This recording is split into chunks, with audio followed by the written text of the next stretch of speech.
Hi, good evening. All right, so welcome and good evening. Welcome sa ating show ngayon, Enuman with Thysz and Raffy. I'm the only one right now. First, Raffy had to do something else, but he will be joining us soon, later in a bit.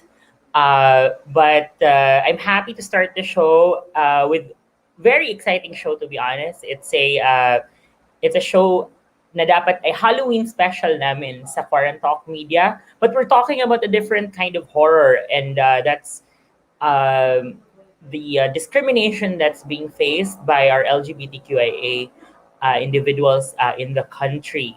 So, Enuman with Thysz and Raffy is an Enuman session where you bring your favorite drink and your most valuable lessons on love, politics, and anything under the sun. Ito ang mga aral, kwento, na minsan ay lumalabas lamang tuwing inuman. So let's bring the bar home.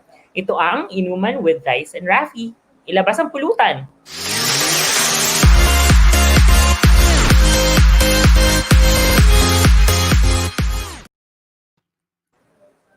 Oh, partner! I'm so sorry. Okay. All right. Hi! Hi, love. Hi, partner. Okay. Sorry po sa mga manonood natin. Late ako. We have our internal fundraising activity kasi sa office for us to help naman yung mga colleagues namin who are in need of gadgets para sa kanilang mga anak. At baka kapag-bihis ko lang. Alright, so partner, in fairness, tawag dito, carry lang naman at that's for a good cause. Yeah.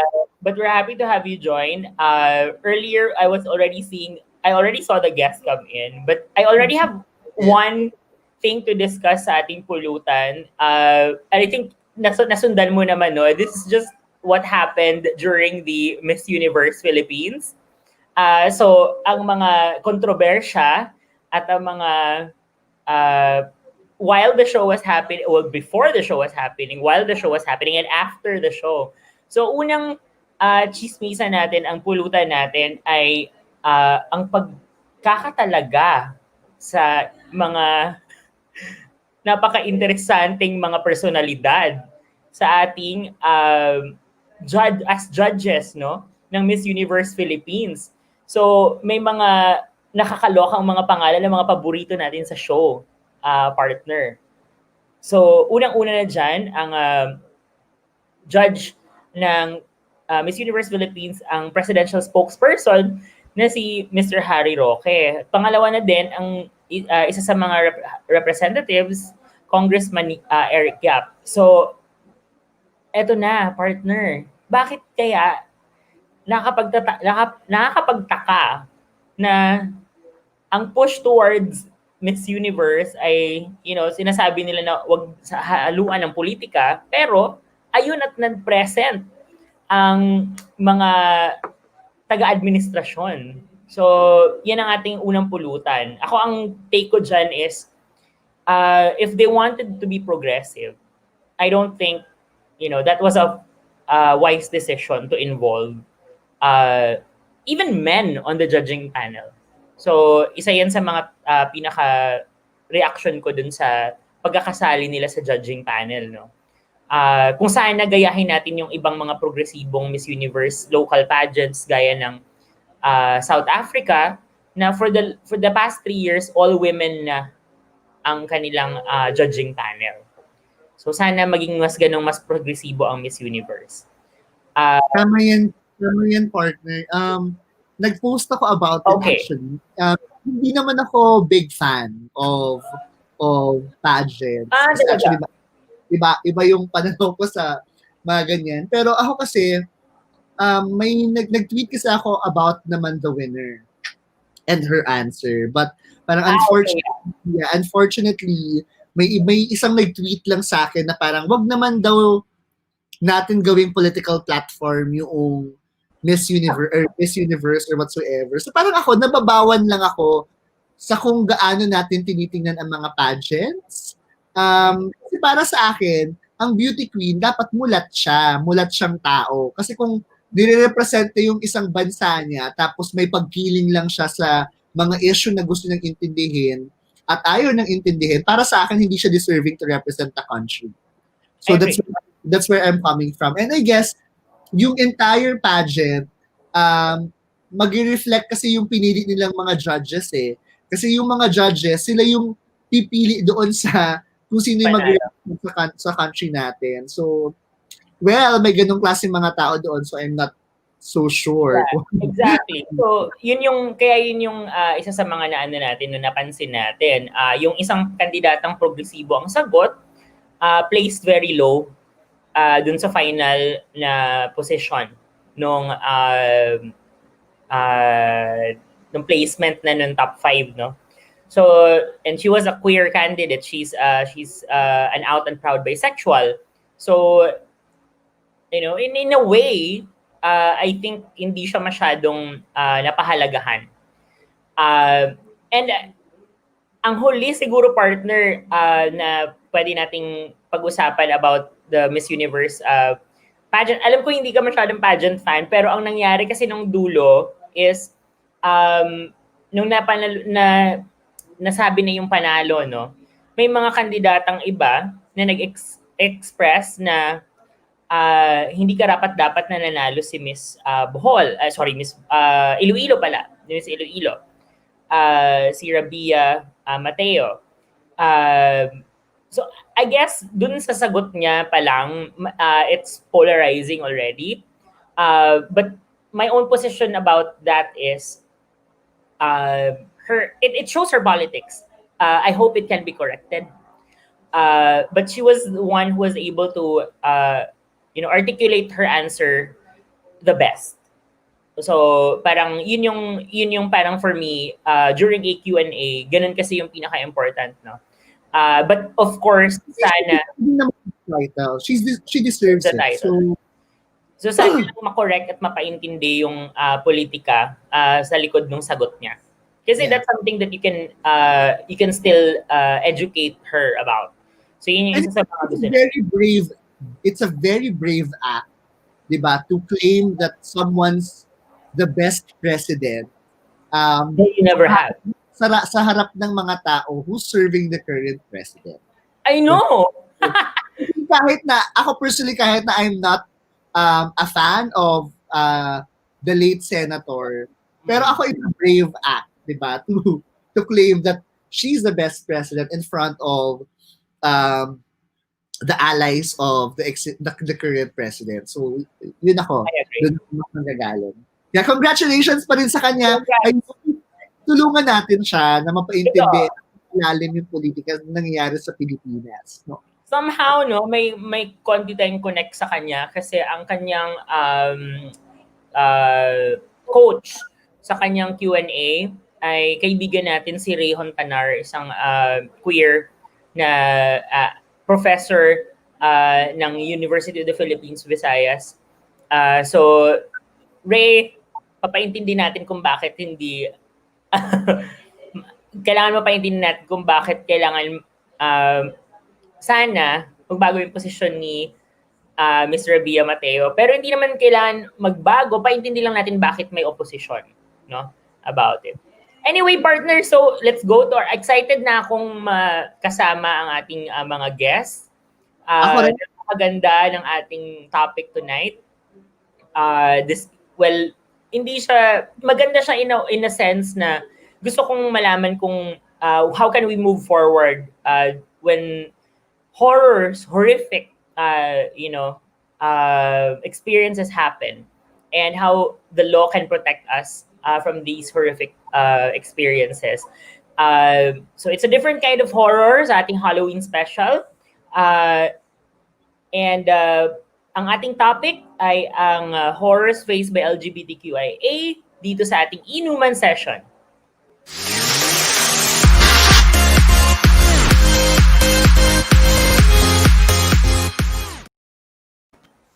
Alright, so we're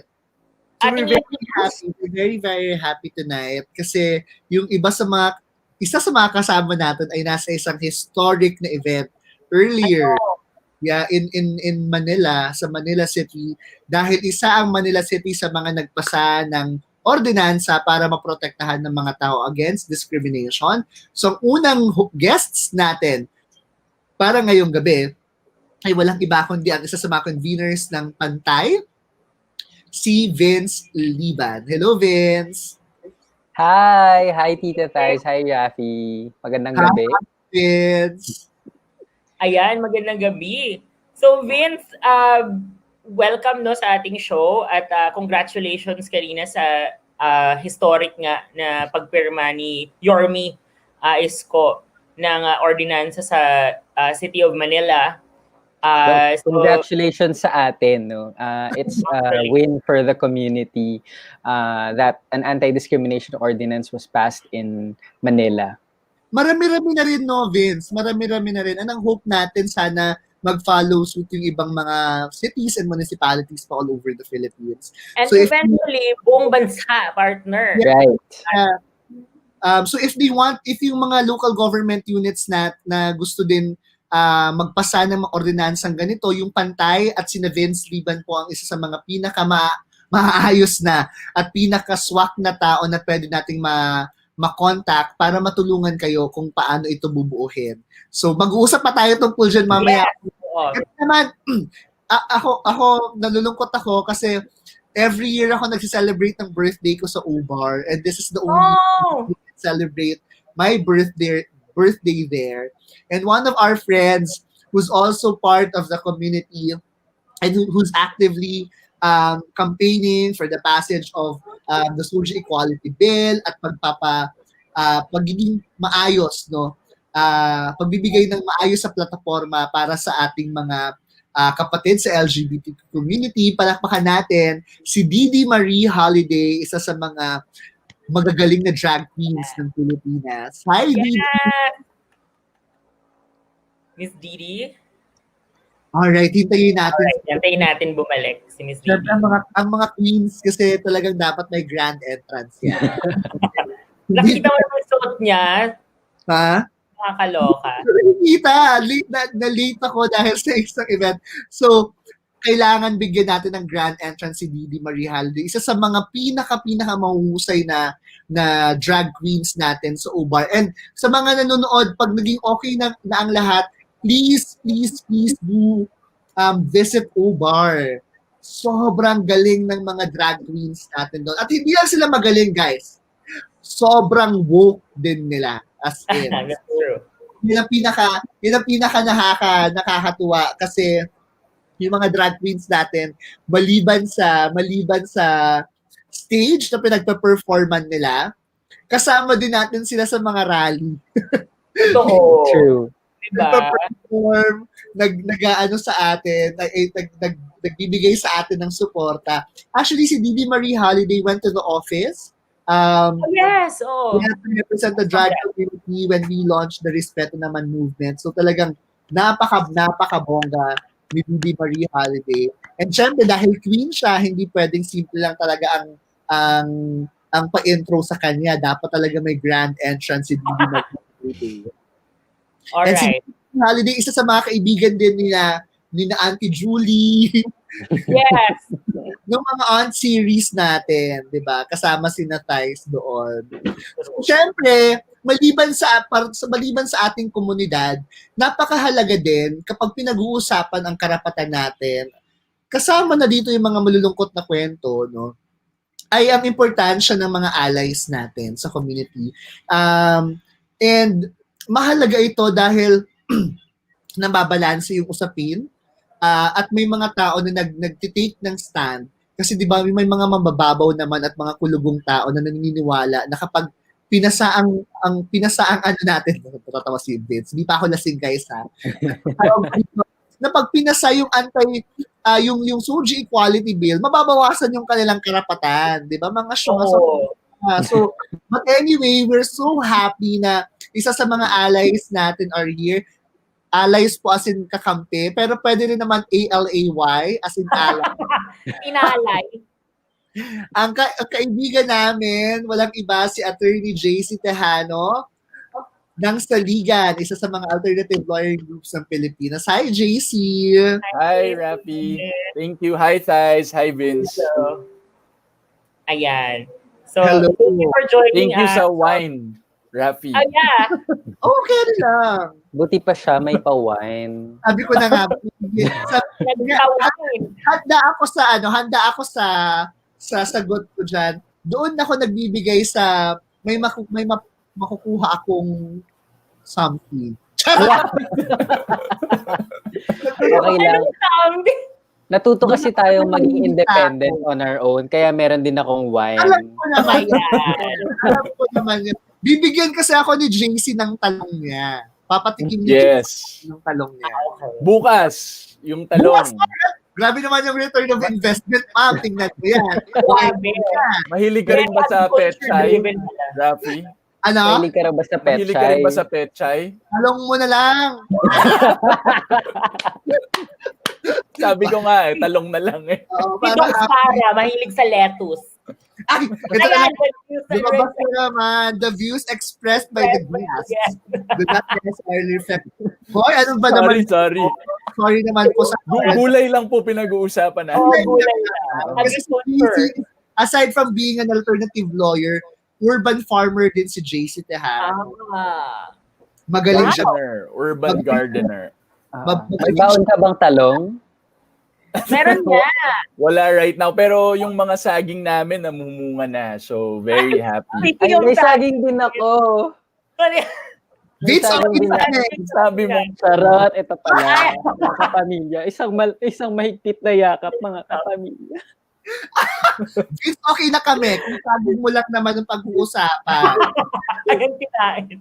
Ako naman yung kay sa Miss Joyang, yung hinahap sa taas, tapos nagtitiktok, ang saging. Isang ano. Ano ba yan? Mga lakatan ata yan, no? Diba? Isang piling ng saging nasa taas ng ulo niya. I love Miss Joyang. Okay. Alright, sige. So let's start the conversation tonight. So ang pag-uusapan natin ngayong gabi ay yung mga horror stories na kinakaharap ng LGBTQIA community natin. At syempre kasi Quarantalk Media, ito ay Halloween special ngayong week, no? At bago tayo magpatuloy, i-welcome na natin the queen, the drag queen extraordinary. Palakpakan natin, i-welcome natin si Miss Didi Marie Holiday. Hi, Didi. Hi.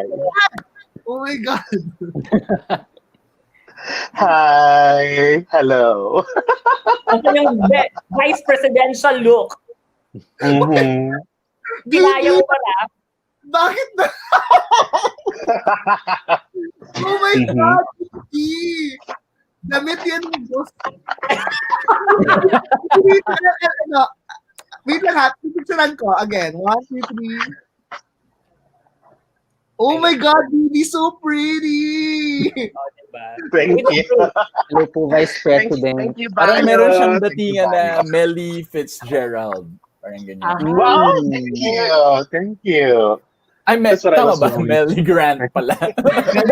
Hindi pala apelido yung Fitzgerald. Scandalo. Ano yan?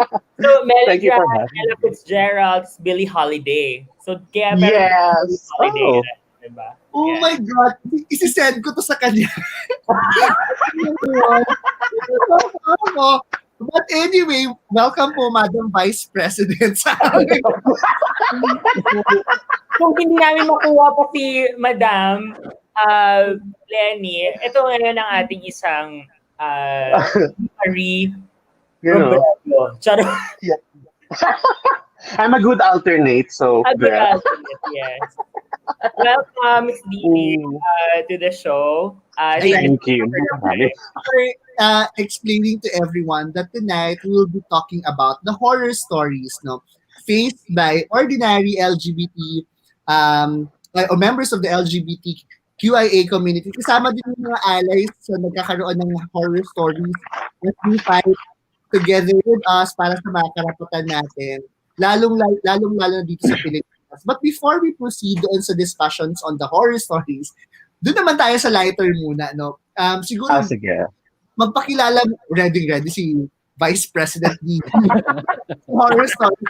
baka let's ask the guests naman to introduce muna yung sarili nila at kung ano yung ginagawa nila right now. Let's start with Vince. Sige. Alright. Hello everyone. Ako si Vince. I am the national convener of PANTAY. It's a youth network from all over the country, yung mga members natin, both LGBT and allies, lobbying for the passage of anti-discrimination policies like the SOGI Equality Bill and anti-discrimination ordinances. How about you, Queen Didi? Hi, everyone. My name is Didi Marie Holiday, 19 years old. Shut up.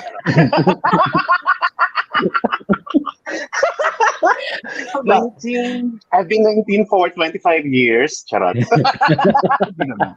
I'm old enough. I'm a single drag mother of 3. O, di ba? Single drag mother. May ganon na tayo ngayon. Nag-evolve na yung pagiging drag mother ko. No, but these 3 drag daughters that I have, I'm very proud of them. Very talented. And very politically active then on social media. So, may pinagmanahan. May pinagmanahan. Yeah.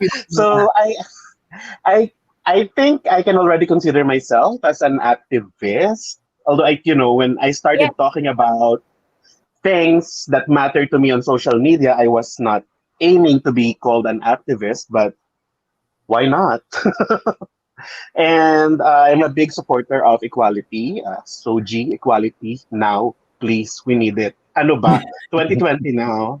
Magugunaw na yata yung mundo. Hindi pa ba natin ipapasa to? Oh my God. Ano ba? Ipasa na natin to. So, there. I do online shows right now when I have time to support, to support this very expensive hobby of looking cheap.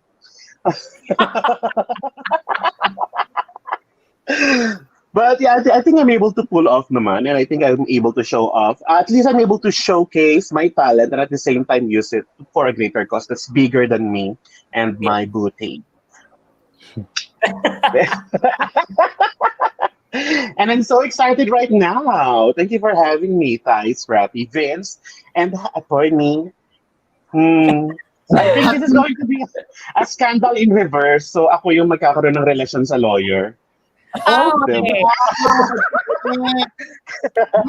may pagpabakod na nangyari. Oh, I'm sorry, partner. Inunahan nyo na agad ako. Attorney kanina may pagpabakod na nangyari. Nabakod. Alright, let's to our ally naman for tonight, as in ALAY. Attorney JC Tejano. Attorney. Hi, Attorney. Hi, Didi. Good evening, everyone. I'm JC Tejano. I am a fan of Didi from OBAR. Big fan. And not just from OBAR, siyempre, pati sa lahat ng mga pinaglalaban. I'm a big fan. I am an alternative lawyer from SALIGAN. It is a legal resource NGO na pinagmulan din actually ni Vice President Leni Robredo. And we work with labor unions, women, children, the urban poor, and most recently, persons of diverse sexual orientation, gender identity, and expression. So I'm very happy to be here. And nice to see everyone here. Nice to be with friends this evening. Oh, trust us, we're very happy to have you. Friends zone agad tayo. May pag-label agad. Bakit friend zone agad? Ano ba naman? I just want to see what everyone's drinking. So, JC, I know it's wine from Raffy. So, hi. All right, there. Okay. Cabernet. Then, That's my favorite wine. Miss Didi has white wine. My favorite poison is Chardonnay. Chardonnay. Always my poison. Yes. Love it. Vince has gossips, bagay na bagay, chismisan. Chismisan talaga. I have Tiger Beer. Thank you so much for sending this over. Maraming salamat, Tiger Beer. I hope damihan niyo yung pagbigay sa amin at bigyan ko na si Raffy. Oo nga, pwede naman po kami. Next week, dadamihan ko, tapos pagpapabigay tayo sa iyo, partner. So, and classic soju kay Raffy. Okay, let's start. So, alright, sige. So, tawag mo dito, para na to sa lahat, no? Para lang mag-round tayo. napakaraming pinaglalaban ng Pilipinas, no? Pero though by default, kina Vince and siguro kina Didi, bakit niyo pinaglalaban ng LGBT rights? Napakaraming concerns, di ba? Miss Universe, Dolomite, di ba? Kung ano-ano pang mga issues. Pero bakit of all the advocacies, bakit LGBT rights? Maybe we can start with Vince kasi ito, fresh from another win earlier. I think it's because of the warm body experience. No, as a member of the LGBTQ+ community, we have our fair share of discrimination. We have our fair share of harassment. We have that fair share of fear. At napakarami pang iba. And considering that yung experiences ko might not be as grave, meaning grave, as the others. I think it lets you reflect also on your privileges, and at the same time looks at the situation of others na mas marami pa pala silang oppression na kinahaharap, not only as members of the LGBTQ+ community but of different sectors as well. Especially to pala sa mga estudyante, no? Marami kasi sa nakakasalamuha ng Pantay ay mga youth and student organizations, no? So madalas na reklamo nga ay yung paggugupit daw ng mga buhok kasi they would not allow trans and non-binary or gender non-conforming students to go to school kapag hindi raw maganda kapag hindi raw appropriate yung mga buhok nila, at the same time kapag hindi raw appropriate yung mga damit, no, as if it has something to do with education. At the same time, yung problema sa CR, no, I think lagi natin tong na-encounter, especially for our trans siblings. At the same time, marami kasi tayong mga kaibigan din who have personally or experienced this firsthand, and I think ito ay usapin ng karapatang pantao. So, hindi dapat natin siya dina-downplay lang bilang usapin ng uniforms, ng buhok, at saka ng CR, because these are basic human right concerns. Yeah, thank you very much, Vince. Bago tayo pumunta kay Bibi, yung CR issue, no, napakaraming tao, ako personally kaya ako nasaktan doon, mga kaibigan na napakababaw ng pagtingin nila sa CR. Exactly. Just because they can go to a place na they are comfortable to go. Kapag nahihirapan na sila or kapag hindi na sila comfortable. Kaya nga comfort room, partner. Correct. Where you're most comfortable. That's not necessarily true sa napakaraming tao na miyembro ng LGBT community. Pero kaya yun ang sinasabi ko sa kanila, guys, swerte lang kayo kasi nakakaihi kayo ng maayos, di ba? Sa public. Exactly. So, nakakainis. But thank you so much, Vince, for doing what you're doing for our community. Let's now go to Madam Vice President Didi. Thank you. Hindi naloloka pa rin talaga ako sa dahil. Laban I told you I was gonna do soft drag lang, di ba? Soft lang. Nagpaalam ako sa'yo. Tinanong ko pa siya, sabi ko, magna-drag ka ba mamaya? Sabi niya, soft drag lang. Sabi ko, oh my God. This is soft drag. This is soft drag because I'm not wearing a bra. Sorry. So sorry. And it's getting cold. Mommy, I'll turn down the AC. Kami, Didi. Hindi, lalagyan ko na lang ng tape. Anyway.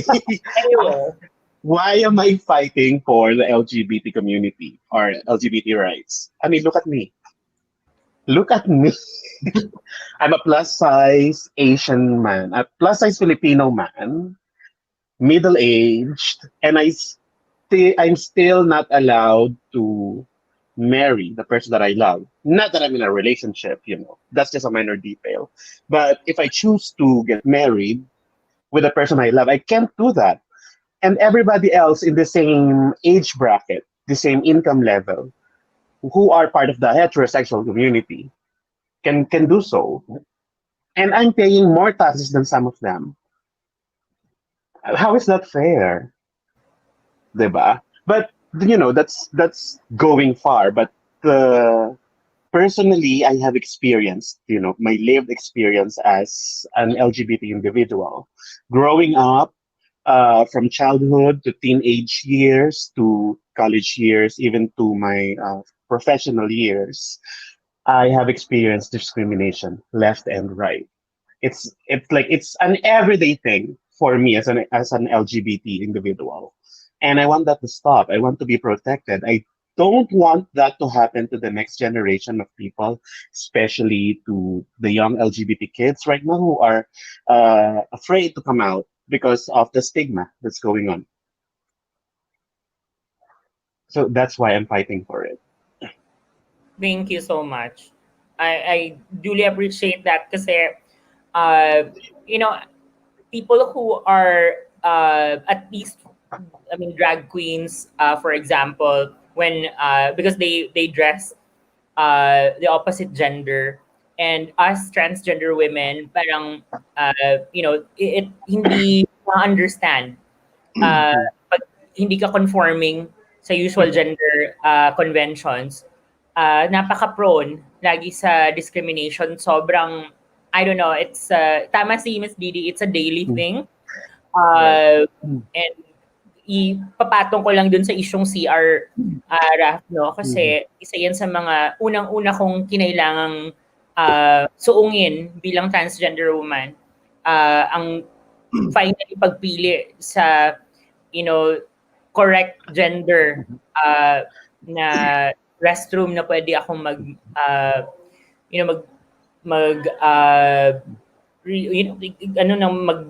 be myself. Nandun yung comfort ko, nandun yung I should feel safe.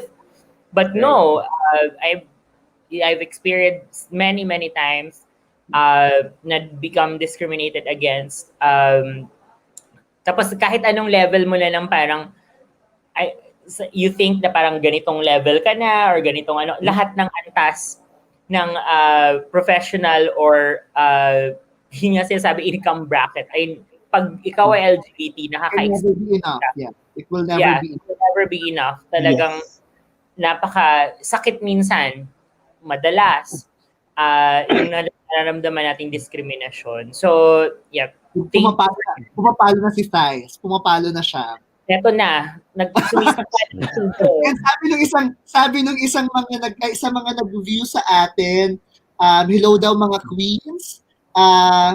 And sabi ni Mariel, soft daw pag walang bra. Soft talaga.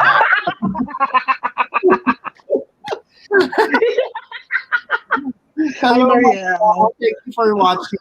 Now, let's go naman to our ally. And I think in these kinds of conversations, isa ako sa mga nagpo-push na palagi nagsasabi na magdala tayo ng mukha ng allies. Kasi most of the time, hindi naiintindihan ng mga tao na bakit mahalaga ang mga allies? Bakit kailangan yung kasama sa ibang mga gender or ibang sex, kailangan natin kasama dito? Kasi laban natin to dapat hindi naman sila kasali dito. Pero napakahalaga din ng mukha nila sa laban natin. So I think si JC would like to share on that note. Ang question ba, Raffy, ay bakit din dapat ipaglaban ng allies ang LGBT rights? Ako personally, to me, yung pinaglalaban kasi ng LGBT community is actually not something that is just for them. These are principles which are, universal. The right to be who you are, the right to love, and if you are the right to love who you want to love, and if you are someone who has experienced love, parang it's so natural to fight for other people's right to love who they want to love. So to me, parang it's not just about being one with the sector. It's about fighting for these universal ideas, these universal principles that we should have the right to be who we want to be and the right to love who we want to love. And I. Ganun dapat. And I. Hi, thank you. Sorry. And I thank you. Ganun ba ganun? Gano'n siya kahirap for someone like you. Hindi naman kita nililabel or nilalagyan ng isang parang muka. Pero ikaw, gwapo, abogado, may jowa. Una talaga yung gwapo. Siyempre. Tatapusin ko sana siya sa masarap pero Go. Pero I concur. Walang halong loko. Pero yan, ikaw bilang nasa anyo mo, gaano siya kahirap na paglabas mo LGBT community ang pinaglalaban, di ba? Is it something difficult or carry lang 'yon? To me, it's never been difficult. Parang it's so natural, 'di ba? Parang to me even it's even more difficult to say na you can't love who you want to love. Parang yun yung mas mahirap sabihin. Parang yun yung mas unnatural. Parang it's so much more difficult to say na you can't be who you want to be. So parang to me, it's never been difficult, no? I guess it's also a matter of maybe wala rin naman talagang nag-indoctrinate sa akin or nagturo sa akin or nag-socialize sa akin na mali ito lahat. I don't think people are born to be discriminatory. I guess no, I'm fortunate na hindi ako tinuruan ng ganon in my upbringing. So to me, kapag merong nagsasabi na parang bakit ka ba sumasali sa ganyan? Bakla ka siguro, no? Parang ganon. So parang to me, parang what if I am, no? Parang, it doesn't matter, no? Parang and if I am, no, I'll be who I want to be, no? And you don't have the license, no, to tell me who I am, no? So parang kaya it's never been difficult for me, I guess. Sana all ganyan mag-isip. Lalo ka tuloy gumagwapo, JC, kapag nagsasalita ka ng very pro-equality, no, Raffy. Ako Vince ang nahihirapan. Wala rin akong bra, kaya soft. Oh my God. It's gonna be a trend, no? Sabi ni Alcalde Ramos Peregrino, isa sa mga kaibigan namin ni Vince, sabi ni Cariz, palagay ko, mahalaga yung ally to show na ang right ng LGBT ay hindi demand. Ito ay basic. And that, hindi ito asking for a lot. Tama yun, di ba? Kasi naman, basic naman talaga to. No? Vince, while you were growing up, kumusta yun sa'yo? Magkaiba yung mundo natin noon at ngayon. Marami ng mga pagbabago. Pero, is it difficult growing up to be part of the community? Paano ka nag-grow? Kung may mga naramdaman ka man or naranasan ka man kahirapan or discrimination while you were growing up. At paano yun nakatulong sa'yo to stay in this fight? Growing up in a very conservative family, we are a family of religious mga Catholics, ganyan. Tapos, family din kami ng mga police, no? So, nandoon talaga yung expectations to be a man. Charot. But at the same time, since I by the way, I identify as bisexual. So I get attracted to both men and women. And growing up, I got attracted to women predominantly in my younger years. So akala siguro nila straight to, no, bilang gano'n naman lagi yung pagtingin kapag nagjowa ka na ng babae, straight ka na, no. But eventually I was able to come to terms with my sexual orientation sa college, no. Maybe because UP was very open about it and very conducive talaga, no, for people to explore their own SOG, whether you be straight or LGBT. It was difficult coming out to my parents kasi nga ay ganun yung background nila. Dumating pa yan sa paunti-unti lang na parang, sige, tatanggapin ka namin, wag ka lang magdamit pambabae, mga ganyan, no? While I'm not really a trans woman, no, ang sabi ko sa parents ko ay, hindi po kasi ganun yun, no? Hindi pwedeng tatanggapin nyo ako tapos yung mga kapatid ko sa LGBT community ay hindi naman ninyo tatanggapin. No? So I don't think that's acceptance. That's just tolerance. If you accept me, kailangan package deal po yung respeto para sa mga taong kagaya namin na hindi kagaya ninyo magmahal. So, after nun, medyo mukhang natatauhan naman sila. It really takes time, Raffy and Tita Thysz, no? To be able to be accepted by your own family. But what's important nga is to accept who you are bilang isang individual.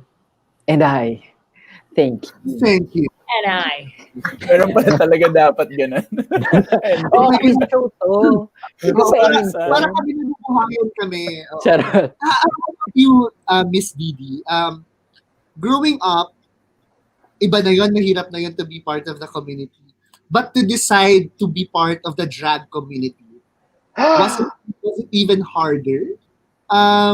Kasi para sa, kahit nga sa LGBT community, minsan hindi nila nagigets kung bakit nagda-drag.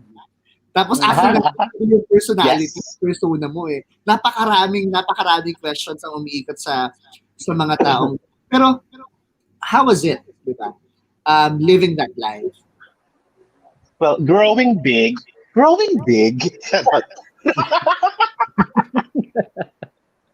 Naloka.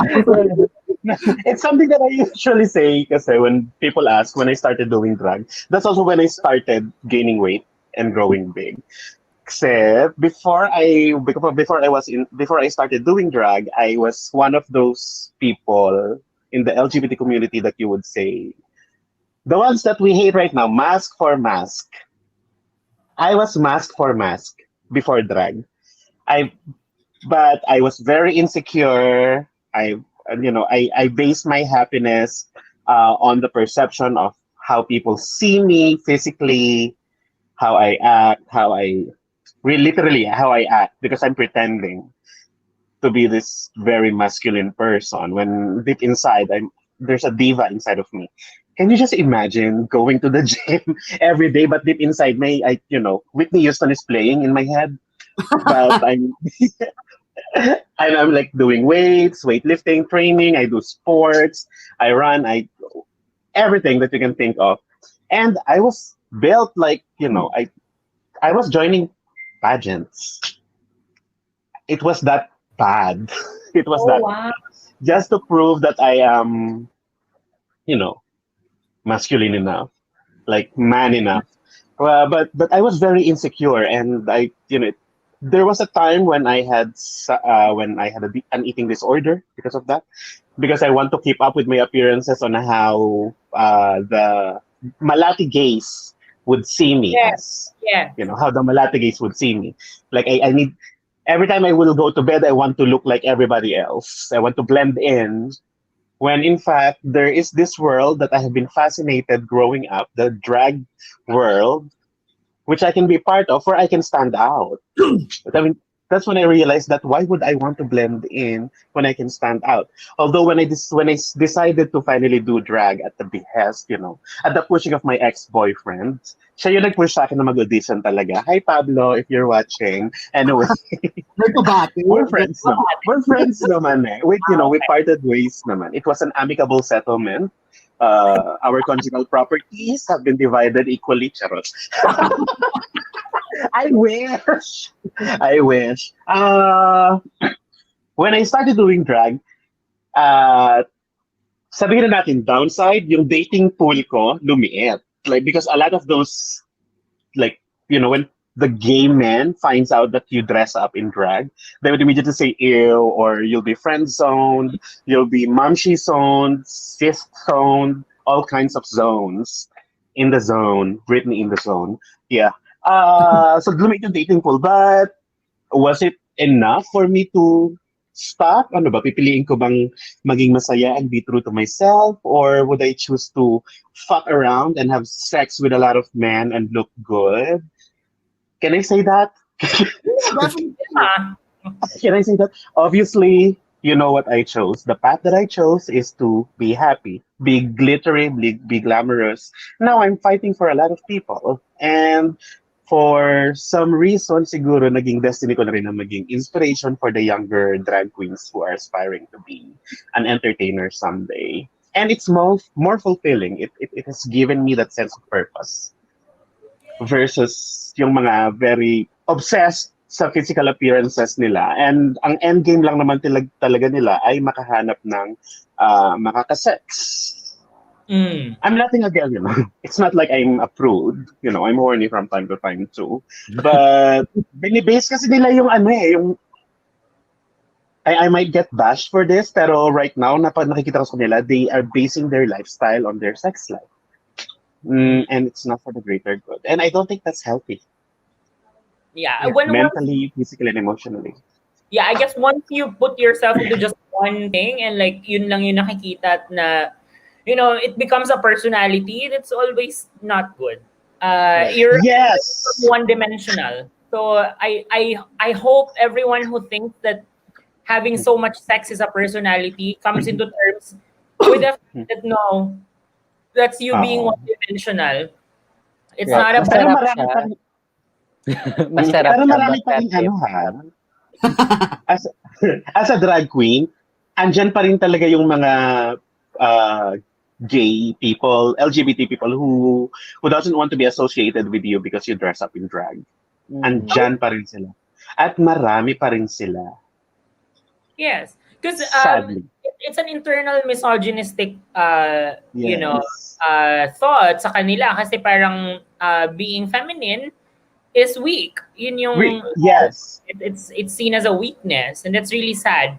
I just want to say partner kasi about inspiration, Miss Didi, I've been following for a long time online before we actually met in Nectar. I approached Miss Didi Nectar na saying that she inspired, lasing na ako nun, partner. Talagang nakita ko siya sa gitna ng bar, ng club. Pinuntahan ko talaga, I just wanted to say hi because it was the first time meeting Miss Didi. And hindi pa siya nakadrag nun, and I just wanted to say hi to her. Yes, ganun lang. And, like, but for, yun nga, instead of being, tama nga si Miss Didi, parang going through that life of like insecurity, here you are, living your own truth, in a way that's inspiring somebody, actually not isa, but many other people. Napakarami. Diba? Isn't that a better way of like using your talents?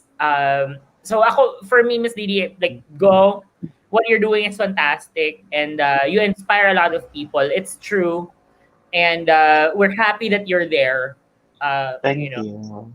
Tsaka mahalaga yun, mamaya baka mas pag-usapan pa natin to. Pero yung mga insecurities that's caused by the internal homophobia of the people in our community, like for me, parang it's so difficult for me to portray as a very soft Raffy.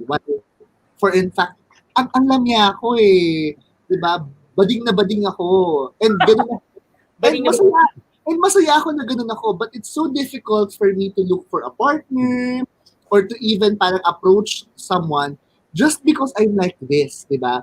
And hindi yun dahil sa kung ano lang, pero kasi even sa community, may ganun din kasing levels of appreciation ng kanya-kanyang expression, di ba? So, kaya nakakalungkot siya na even within the community, parang you're being forced to suppress how you would like to express yourself, di ba? Just like partner, natanong ka na ba na anong tawag dito? Halata ka ba?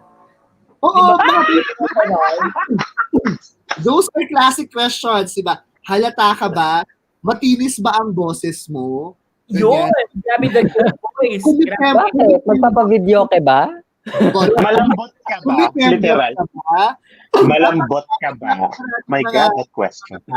Diba? But nakakaloka. But we can talk about it later. Pa. This one lang, this is very interesting. Actually, natatouch ako. Meron isang Jesuit na nanonood sa atin right now. Si Brother Rico Adapon of the Society of Jesus.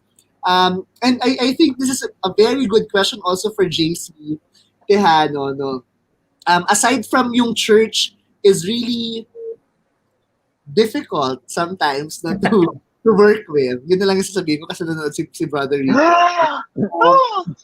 And siyempre, tawag mo dito, the community as a whole, our country as a whole, is also parang pushing us back.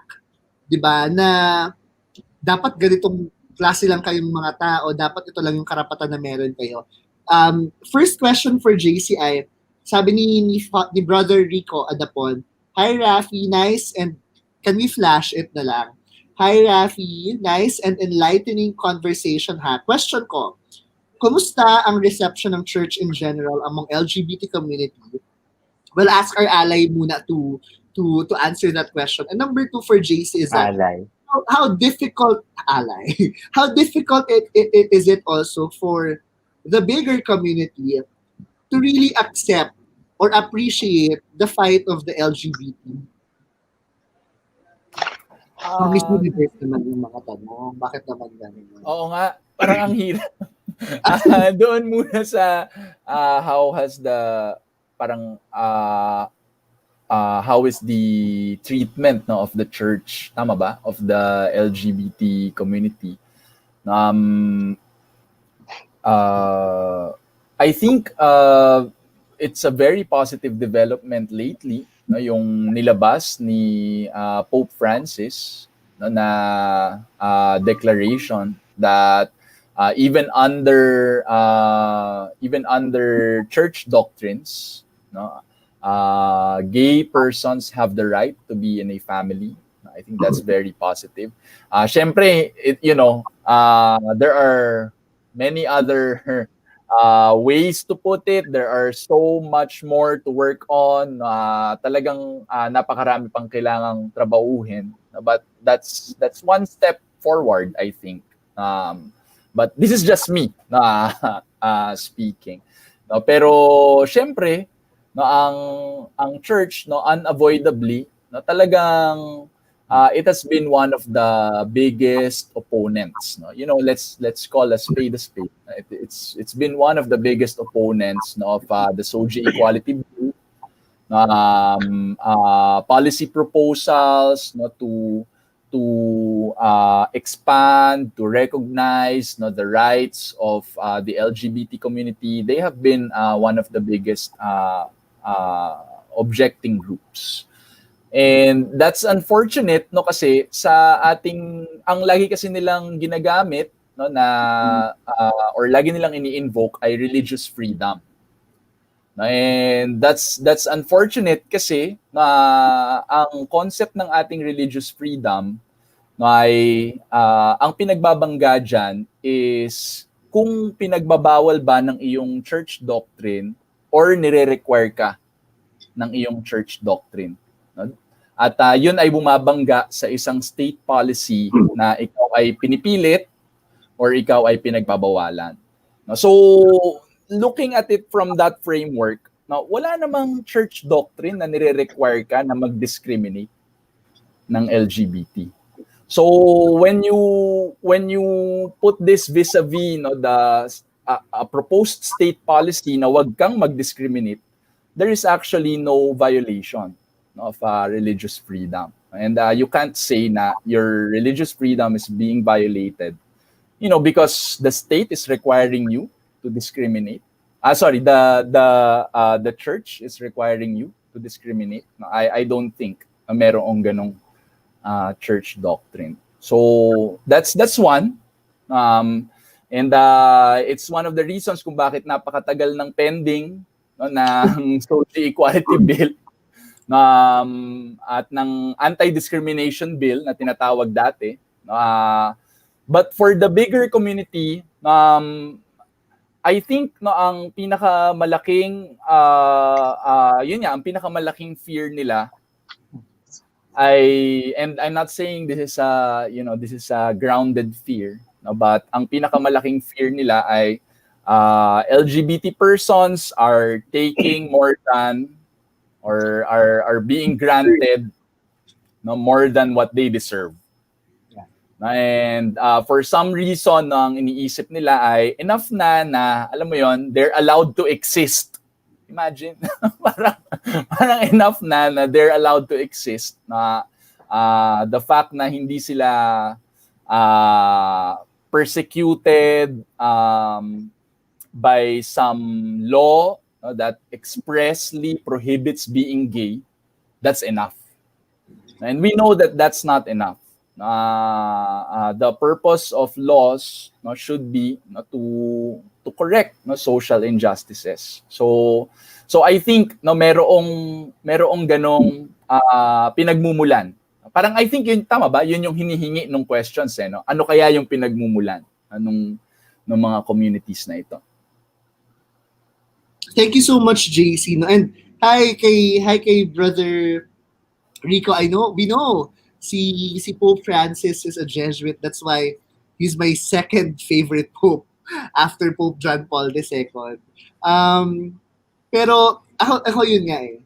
Lumaki ako sa simbahan. When I was growing up, ang nag-aalaga sa akin kapag hindi available yung parents ko ay mga pare. And growing up, parang naniwala ako that my God respects me, is very compassionate.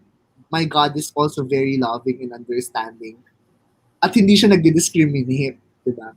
And it's so painful for a Catholic, a Catholic person like me, na yung sinasabi ng mga church leaders ko are very opposite doon sa pinapaniwalaan ko bilang isang Katoliko. And that's, I guess, Brother Rico, if you're still watching, that's where we are coming from. Napakaraming Katolikong bading, napakaraming Katolikong tomboy, napakaraming Katolikong trans who are still in this religion kasi nga naniniwala kami na ang Diyos ay mapagmahal. Ang Diyos ay nauunawaan kami. Ang simbahan ay niyayakap ang mga marginalized people, di ba? Pero kapag karapatan na namin ang pinag-uusapan, parang mali na siya. Di ba? So, ganun siya kasakit. And I guess, if the church will continue their stand sa ganitong klaseng pinaglalaban, the more they will push people away doon sa pinaniniwalaan nilang salvation, di ba? And I guess, hypocrisy na yon to the next level, di ba? Kasi kung magbabanggaan tayo ng bawat isa, napakaraming kasalanan ng simbahang Katolika ang hindi nga ino-open, di ba, sa publiko para maimbestigahan, di ba? Ang napakaraming abuses ng mga kaparian, di ba? Ang napakaraming abuses ng simbahan, di ba? Pakikiapid sa napakaraming maling tao sa mundo. And I guess that's the pain and it's a very deep pain that the church is causing the LGBT community every time they push us away. Pangalawa, tawag mo dito, sa napakaraming tao, basic naman to di ba? For instance, ayaw kong kumain ng sagot gulaman o ayaw mong kumain ng sagot gulaman, di wag kang kumain ng sagot gulaman, di ba? Exactly. Di ba? Kung ayaw mong pakasal sa isang lalaki, di wag kang magpakasal sa ibang lalaki, sa isang lalaki. Pero hindi dapat natin pinagbabawalan yung isang tao na gusto magpakasal sa isang lalaki o sa isang babae. Dahil pareho silang babae. At hindi natin pa rin sabihin na mali yun. At gusto nila ng sagot gulaman. Oo. Mali yun talaga ang issue dito. Alam mo, I can swallow everything except for sagot gulaman talaga. Kaya ko swallow everything, Raffy? Oo. Kaya niya lahat. You want to try, JC? But joke aside, doon nangyayari doon nanggagaling yung sakit. And kaya every time may Pride March, gusto ko talagang jombagin yung mga chararat na yung mga placards. Sabi talaga yung galit nila. Kasi it's painful, guys. Kung may mga church leaders na nanonood dito, shit, guys.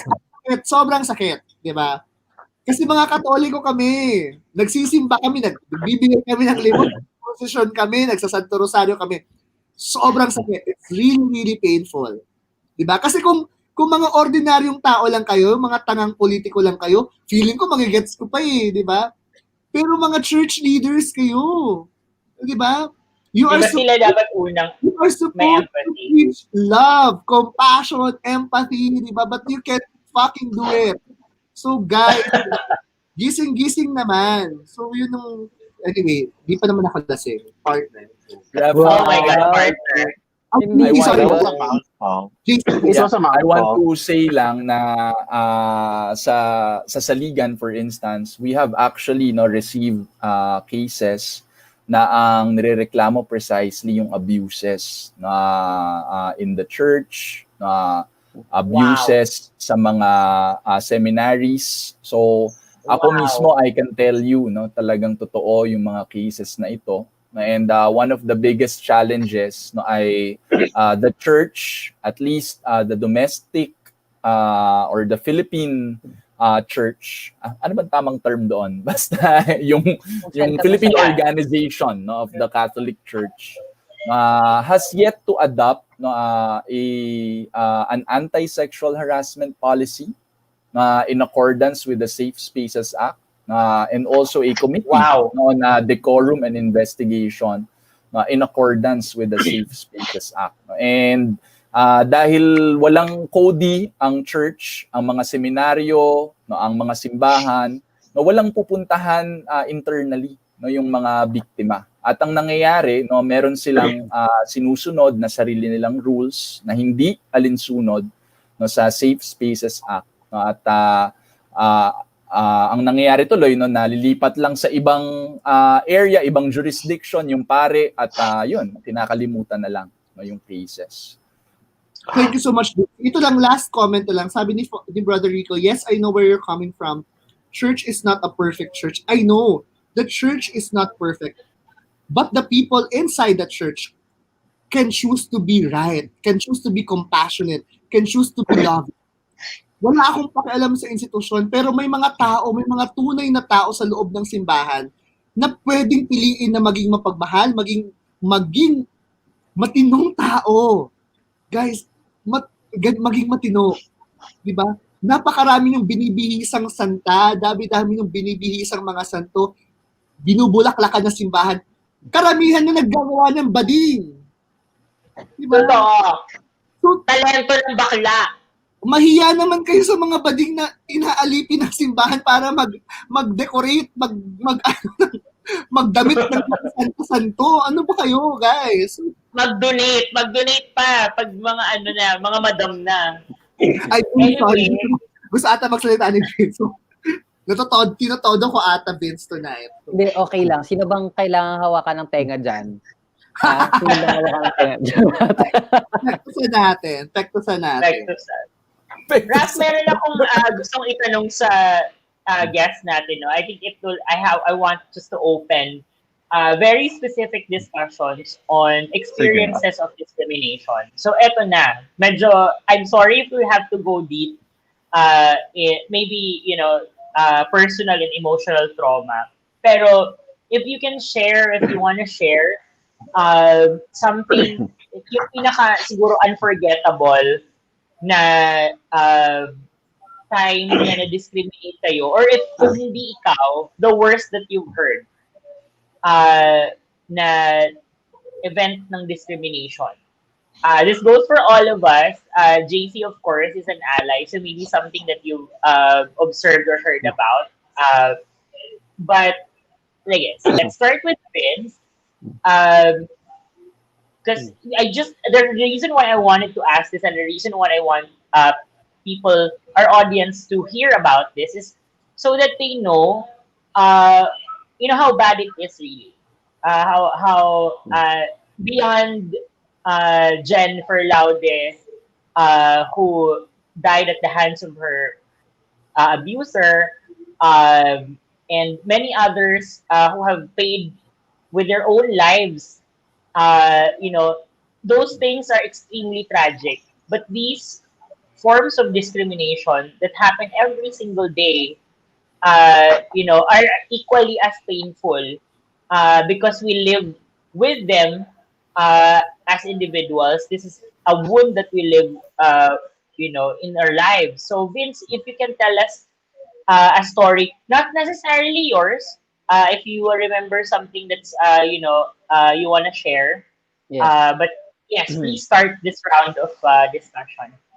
Alam niyo po yung kasi, pag pinag-uusapan natin yung hate, yung homophobia, biphobia, and transphobia, it ranges from microaggressions, tipong kapag blonde ka, kapag blondina ka, or masyado kang maganda, tatanungin ka sa trabaho kung bakit ka ganyan, no? O kaya tatanungin kung bakla ka ba, as if it has something to do with your job description. No, nasubukan ko rin yan when I applied in a government service before. To violence, no? Nandyan yung harassment, nandyan yung gruesome experiences, especially for trans people. My personal experience was when I was already heading Babaylan. I finished my term as a student council, USC counselor in the University of the Philippines, Liban. I was walking on my way home. Pagkatapos ko mag-jog sa UP. Tapos inakbayan ako ng mga 4 na lalaki. And this happened in UP Diliman, ha. UP kung saan kiniklaim niya na siya ay isang safe space to queer people. Inakbayan ako ng 4 na lalaki. Tapos blonde ako nito, by the way. Tapos sabi, kilala daw nila ako. So ako naman na-flatter. Parang, ay, kilala daw nila ako. Tapos sabi nila, ako daw yung chumupis sa kanila sa somewhere. Parang, kilala ka namin. Oh my God! Mo ako, parang, ha? Demure ako. Ganon. Tsaka may jowa ako noon. No? So, and I've never tried pala yung pagrapan. But it's a bad thing. No? So sabi nila, ako daw yon. Tapos after, nakahawak na lang siya sa bag ko. Ganyan. Ayaw ko pakawalan habang unti-unting naglalakad. Tapos, umabot sa, I was trying to talk my way out of it. Hanggang sa sabi nila ay, bigyan na lang daw sila ng pera. Nag-jogging ako din, di ba? Oo. So, parang may pangingikil pa na naganap. Buti na lang, parang a block away, may mga nag-iinuman. Cheers talaga sa mga lasinggero. Maraming salamat po. Sila yung nagsilbing. Bagay tayo para po sa inyo to, no? Kaya mabuti po yung pag-iinom. They were able to see what's happening and fend off yung mga lalaki. Tapos takot ako na umuwi. So, if it can happen to me, someone who leads an LGBT organization and someone who's a person of privilege compared to the others, no? It can happen to anyone. At napakarami pang instances where members of the LGBTQ+, students naman ito, hindi sila nakakapag-aral dahil nga lang sa haba ng buhok nila if they're trans people o kaya naman sa ayos ng kanilang pananamit. In one instance, si Jay, tawagin natin siyang Jay, isang trans boy, ay hindi rin pinayagan na pumasok sa school. No? Sabi ng isang principal, kung may nakapa ako dyan, referring to the ari, kung may nakapa raw siya na tite, no? Siya raw ay mag-shorts. No? Pero kung hindi, siya ay magpapalta. Trans boy itong si Jay. So eventually, no, may mga ganitong threats to students as if yung kanilang pananamit at yung kanilang haba ng buhok ay has something to do with education. No?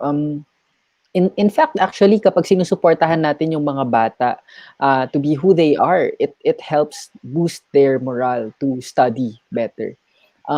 So it's about respecting every human being's dignity. And yung pinakamalala po, try searching trans violence in the Philippines. If you, kahit i-google nyo lang, hindi necessarily Jennifer Laude, but trans violence in the Philippines, you'll see very gruesome headlines. Pasensya na po ha, trigger warning for these, no? Sila ay pinapatay sa kubeta, isinisilid sa maleta, pinapatay ng sarili nilang tsuhin, relative, pinapatay sa sarili nilang bahay. So, minsan, may isa pa nga actually na pinatay na malapit sa Commission on Human Rights. So, more than discrimination, these are violence committed against the community. Madalas din na downplay pa ito po yung nakakainis, no? Madalas din na downplay yung laban natin sa usapin ng CR, usapin ng buhok at usapin ng uniforms. But in reality, sabi ko nga kanina, these are human rights concerns and these are experienced in many parts of the world. Actually, nanginginig pa rin ako just remembering yung mga headlines na nabanggit ko kanina. And these are lived realities. Hindi lang siya dapat mabura sa mga numero, hindi lang siya dapat mabura sa datos. Kasi madalas kapag nasa kongreso tayo, hinihingi yung datos. No, nasan daw yung datos? Bakit puro kwento? Hindi pa po ba enough yung mga kwentong ito? At kung makapagbigay man tayo ng datos, international data ito, this should be enough. Because these are real people. These are real experiences. At napakalaki pa nung kakulangan sa datos sa Pilipinas kasi nga po, wala pa po tayong enough laws that would recognize the LGBT people.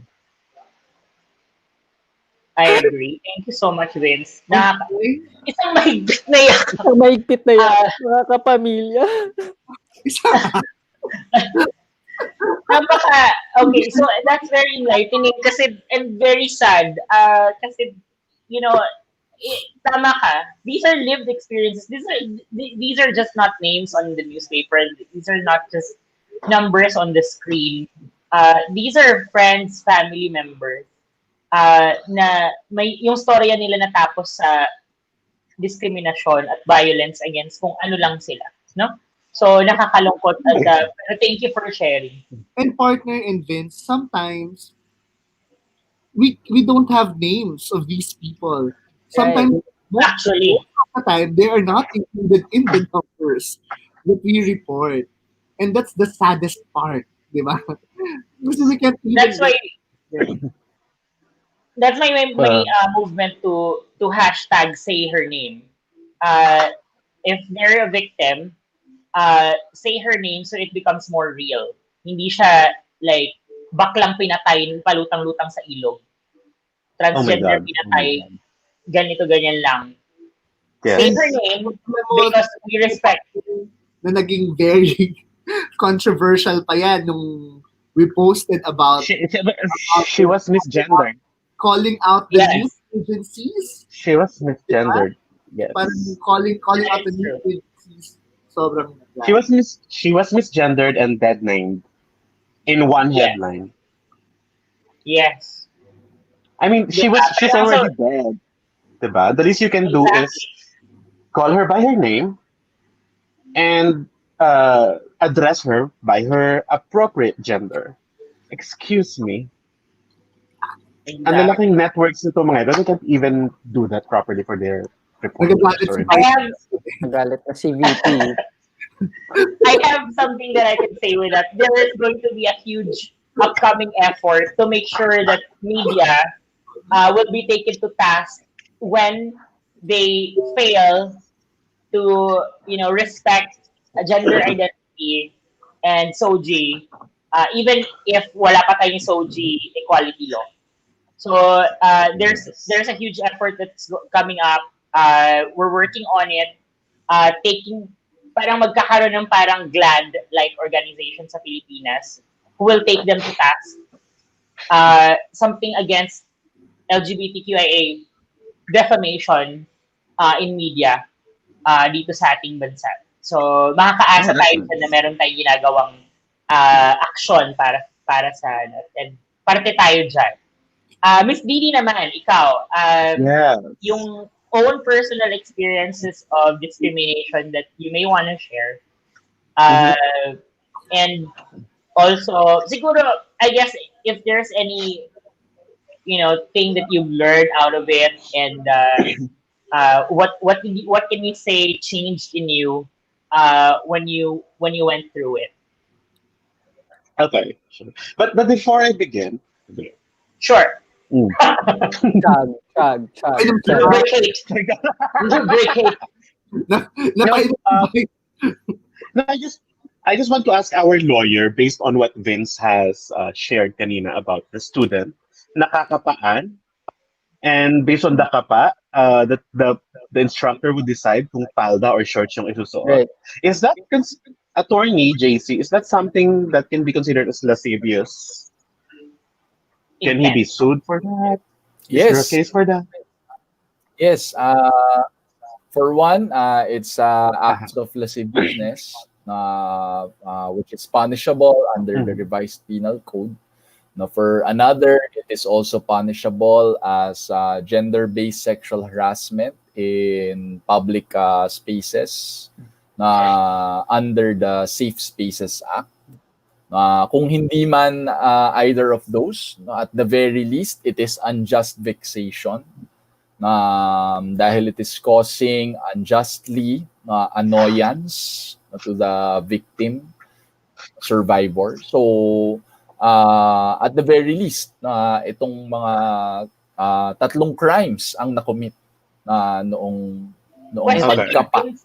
What's this? Kung ang mas Minor ba to? dyan, yeah, ang mas dyan, kung minor siya, that amounts to child abuse. I just as want to well, say.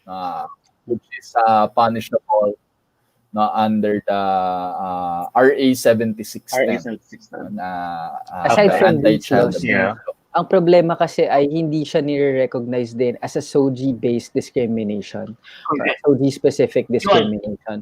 Lagi tayo naghahanap ng mga loopholes o kaya lagi tayo naghahanap ng kung ano ba ang pwede natin sa batas. Roundabouts. And ang problema pa ay we have a DepEd Child Protection Policy since 2012. But nandoon maybe the refusal of basic education institutions to properly implement it or to recognize that every child should be respected, especially every child should be protected, especially on the basis of their sexual orientation, gender identity, and expression. Okay. Pero gusto ko yung ginawa ni Vice DD. Talagang naging siya Of course. Diba? So may sarili akong segment, diba? Ask Attorney. I love it. I just wanted to clarify because there might be people watching who actually has similar experiences. At least they would know what to do. You know, if they can actually sue. Exactly. Diba? But that's why Attorney is here. Going back to my personal experiences, I have a few. Actually, I have a lot, but I'm the standouts again. It came to a point na, oh my God, it's a very funny experience. But when you deep dive into what has happened, it was actually really discriminatory and hurtful and traumatizing for me. So let's start when I was a kid. Hindi naman. Really, I was 5 or 6, kindergarten, in a very Catholic preschool. It was run by nuns. So can you just imagine how Catholic it was? Run by nuns. So of course, me, I'm very expressive, gay kid who likes to sing and dance while walking. I mean, why walk if you can dance, diba? As a kid. So baklang bata ako nun. And it's very, I can still clearly remember what the nanas told me when she asked, yung sinaway niya ako, sabi niya, you have to stop doing that. Tutut, yung real name ko. Tutut, you have to stop doing that. Because you will go to hell. Because ang mga bakla ay gawa ng demonyo. And me, as a 6-year-old kid, who's very takot, yung sabihin nga lang na police, takot na ako, sabihin na tita, takot na ako, pag sinabing demonyo, takot na talaga ako. Galing sa isang madre. It was very traumatizing for me. So, my creative self, my expressive self, I stopped. I stopped dancing, I stopped singing, I stopped pirouetting while walking. Oh my God. Kindergarten. And it was from a nun. You know, it was supposed to be a safe space for children, and I was basically harassed by a nun. That's true.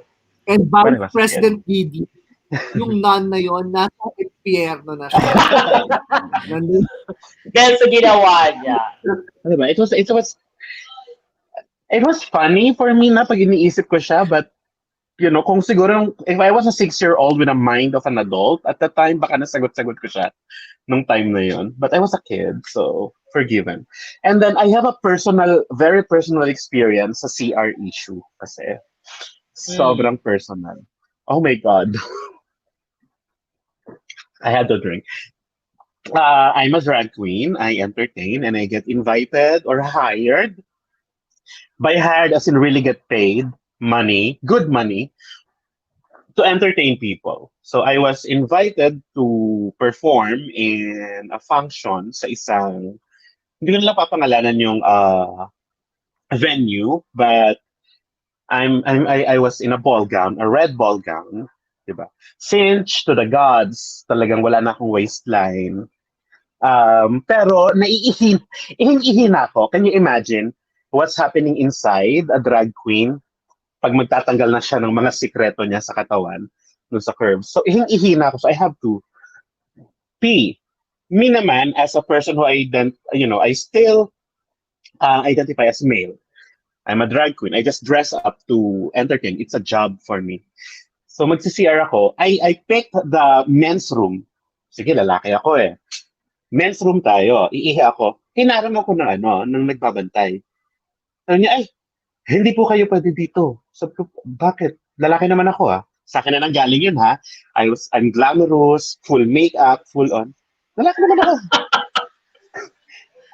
Tapos bayad, I'm a guest there. Well, maybe an employee. I don't know what you would. I'm a guest. I was a guest there. So, okay. So sabi ko, sige na nga. Sabi ko sa assistant ko, doon na tayo sa pambabae. Pagdating ko sa pambabae, hindi rin po kayo pwede dyan. So, bakit? Ha? Bawal po kayo umihi? Ganon? Sabi ko, sandali. Saan ako CR? Yan na nga, di ba? So the attendant pointed me to the PWD restroom. Sabi ko, what? May nakikita ka bang wheelchair, ate? Nakakalakad naman ako, di ba? Bulag ba ako, ate? Wala siyang masagot. Sabi ko, bakit mo ako pinapapunta sa siyempre, tumalak ako. Talakera kasi ako when I feel, like face-to-face. Tatalak talaga ako. So, may kapansanan ba ako? And I'm saying that, hindi ako nai-insulto kasi, kung may kapansanan ka, that is fine. Great. You're a full human being. But I said that, I was offended kasi ayaw mo akong pag-CR sa lalaki. Ito na nga, identify as male, CR ako sa male. Ayaw mo kasi nakapambabae ako. Mag-CR ako sa pambabae, ayaw niya pa rin. So sabi ko, ate, paano kung merong totoong PWD na nasi-CR tapos nasa loob ako? Ano ba kung gaano katagal ako mag-CR? Wala siyang masagot sa akin. Ang sabi lang niya, policy po eh. Ganun lang. Policy. So, at the time, in 15 minutes, aakyat na ako ng stage, magpa-perform ako. Sige na, pagbigyan ko na, mag-CCR ako sa PWD. But I was agnostic, but I was praying na walang mag-CCR na PWD dahil maghihintay talaga siya. Dahil ang dami kong kailangan tanggalin.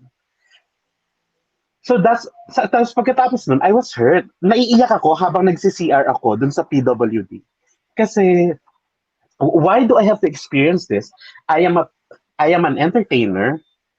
I'm a valued guest. I was asked by the host to perform. I was paid good money. I was paid thousands to be there, only to be discriminated just because I wanted to pee. I wanted to relieve myself. So, hindi ako pwede sa lalaki, hindi ako pwede sa babae. Ang tingin nyo sa akin, PWD, excuse me? So, galit na galit ako at that time. I was like, what the fuck? So, syempre, yung assistant ko nga nun was super worried kasi feeling niya, sa kanya ko mabubunton yung galit ko. Pero hindi ko naman ginawa yun. RC, I'm so sorry. Pero hindi ko mabunton sa kanya. Pero, oh my God. So that's what happened. Lumabas na. Oo nga, ito na nga, tinanggal ko na. Hindi ko pala natatanggal yung tag. Ito na. Kaya natanggal ko na. Sorry. Pero yun yung nangyari sa akin. Can you imagine the stress I had to go through na bago ako nakapag-CR, it took me, and I was running out of time kasi magpa-perform ako, kailangan kong umihi. And just because I dress differently from normal people, I will be delayed paano kung paano kung may incontinence ako? Di naihina ako sa salawal ko, di ba? But, ako pa to drag queen. So that's why nung the Gretchen incident, it was very personal for me. Kaya kahit nasa Taguig ako, sumugod ako ng barangay Socorro sa Cubao to support Gretchen at the time because it was very personal. I experienced that. It was a lived experience, and I don't want that to happen to anybody else. And this incident happened to me sometime in 2011, 2012. Yung kay Gretchen, kailan nangyari? 2018, 2019? If I'm not mistaken.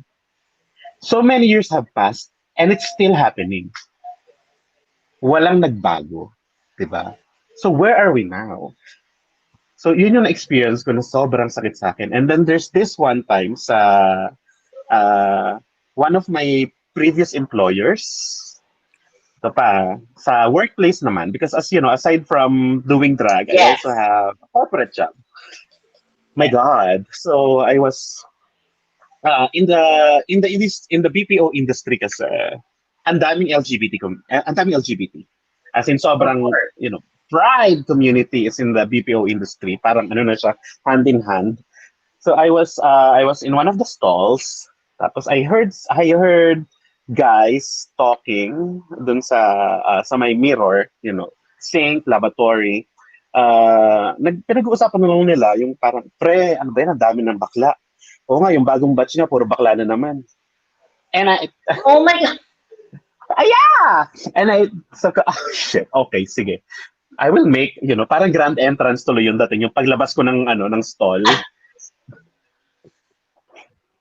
Binakla ko talaga yung paglabas ko. Tapos tinignan ko lang sa yung parang slow-mo yung lakad ko, ganito. Anong mali sa bakla, pre? Anong mali sa bakla, pre? Diba? Wala akong sinabi.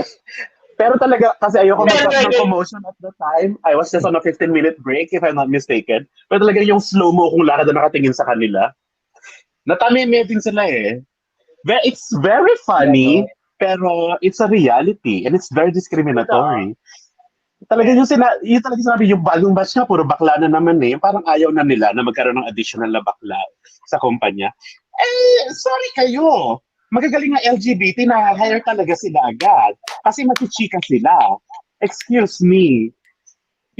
We're very bankable and hireable. Is that a term? Hireable. Ayun. Hireable. That's true. Some of diba? It's a word because you're vice president. Excuse me. I'm the vice president of this nation. How dare you?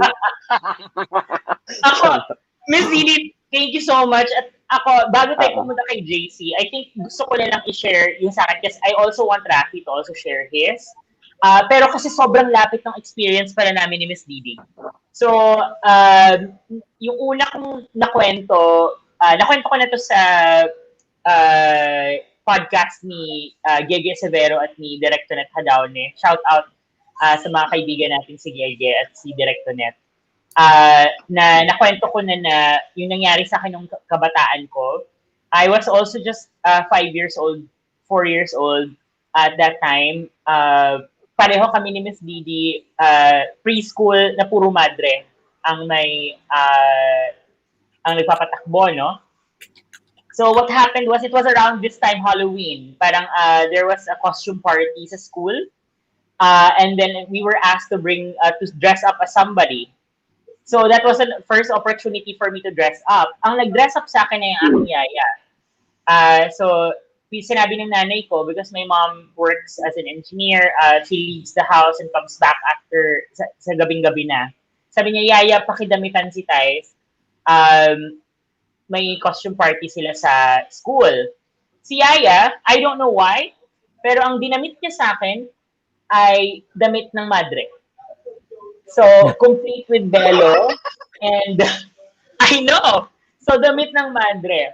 And as a kid, sabi ko, oh my God, I love it. I love it. Ito ako, perfect ang costume na madre ako. With the velo and everything. Pagdating namin sa school, na nandun yung ganun yung itsura ko, Siyempre, sobrang cute ko yung aliit-liit ko, tas madre. Naloka yung mga madre. Halloween! Halloween! Madre talaga siya. So, sinabi na tanggalin ko daw yung belo ko, pari na lang ako. So naloka mo, naalog-alog yung utak ng bata. Na, mali pala yun. Parang, ano ba to? Ba't pinatanggal? Bakit pari na lang ako? Na madre ako eh. Masaya ako na madre ako.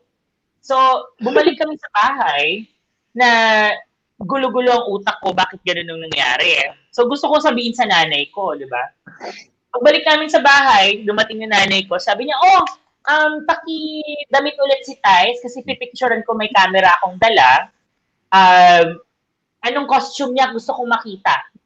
So, ako proud na proud, Mami, ito yung costume ko. Kinuha ko pa rin yung belo at sinuot at pinaharap sa aking ina na ako ay naka-madre costume. Kinausap niya ang aking yaya. At sa kasamaang palad ay over the weekend ay nawala ang aking yaya. So doon ko unang na-realize na ang tingin sa ganun, pagiging feminine, bakla, etc. ay hindi maganda sa mundo. No? Unang exposure ko ng ganong klaseng discrimination, so to speak. So, masakit na nag-grow up ako na ganun na yung introduction sa akin, no? Kasi I know for a fact in my own heart na I'm not straight or even gender conforming. So, lumaki ako na ganun yung iniisip. Come college, got to know myself better, found out that there's a term for what I am, and that's being a transgender. Lived my transgender experience very young in UP. And in all fairness naman, naintindihan ng mga magulang ko nung kinailangan ko nang sabihin sa kanila. So, may pagtanggap ng magulang na napaka-importante yun. Pero, simula nung transition ko, nung being transgender, nangyari sa akin yung parehong experience si Miss Didi sa CR. Sabi ko nga kay Miss Didi, halos pareho yung mga na-experience natin. So, yung nangyari sa akin sa CR was, I was already female presenting. I was in a function, like Miss Didi, but I was invited as a guest of I think it was a publishing function. So, there were magazine people, there were people who write, etc. I was a writer, or I am a writer. And then, I was invited. I was in a cocktail dress. Sasabihin ko yung lugar kasi hindi ko talaga makalimutan. It was in Rockwell, which I think was very, alam mo, you would expect na, hindi siya pedestrian mall. It has a little bit of class. Maybe I will be treated differently here. I was on the queue for the restroom, for the women's, restroom, pero while I was on queue, like, malundun yung mga babae, they didn't care. I was just on queue, nakapila lang ako waiting for my turn. Pero pagpasok ko sa restroom, doon ako nagka-problema. Sabi nung, pagpasok ko, actually, since wala namang guard, pero may parang janitress dun sa loob ng restroom, nakita niya ako, nahagip ng mata niya na pumasok ako ng cubicle. Siyempre, excited ako umihi kasi, oh my God, ang tagal kong pumila. Sabi niya, so na-close ko yung cubicle, napansin niya pumasok ako. Kinatok niya, habang gusto ko, nasa CR na ako. Kinakatok niya, excuse me po, bawal po kayo dyan sa loob, bawal po kayo. Knock. Tapos sabi ko, ay sandali lang po, si CR lang po. Bawal po kasi talaga kayo, bawal po talaga, lumabas po kayo. Sabi ko, sandali lang, nasa CR lang po talaga ako, pagkatapos po kakausapin ko kayo. Hindi po bawal po. Alam niyo pa yung ginawa niya? So, hindi siya nagkasya dun sa pagkatok. Yung mop na hinahawakan niya, sinuksok niya sa ilalim ng cubicle, tapos minap niya yung paa ko. Tinusok-tusok niya yung paa ko para dapat na lumabas ako. Kasi gusto niya nga akong lumabas. Doon ko na-realize na kahit gaano ka accepted ako sa mundo na kinagalawan ko noon, publishing, I was a writer, ang dami kong kakilala, I was doing PR, tanggap nila ako as a trans woman, pero yung ganong experience hindi ko na avoid. Na-discriminate pa rin ako. Kahit sa tingin ko I was in a position of privilege na hindi ko yun mai-experience. Nagising ako sa katotohanan na yun. So, sabi ko, kahit ano pa siguro akong antas, mafe-feel kong para akong second-class human. And then I realized, I will remain to be until no protections are encoded in our law.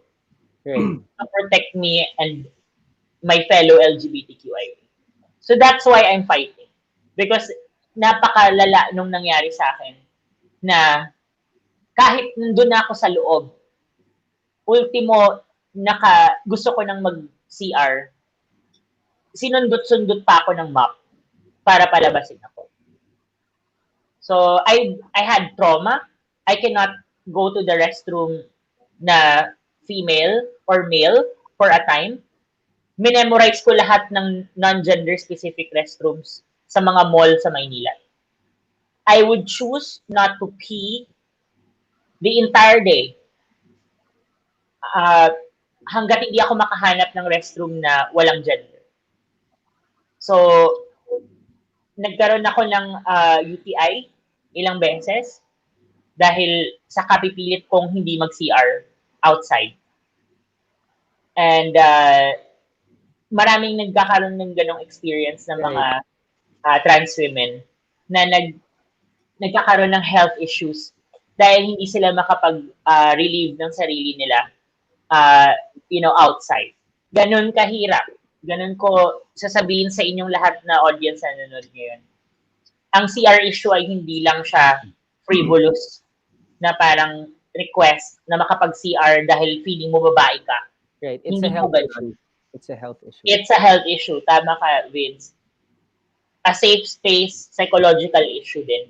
Imagine mo ako na may suso at may nagdadamit babae na trans woman, pipilitin mong pumasok sa CR ng lalaki. Mas doon ako maaabuso. At lalong mababastos. No?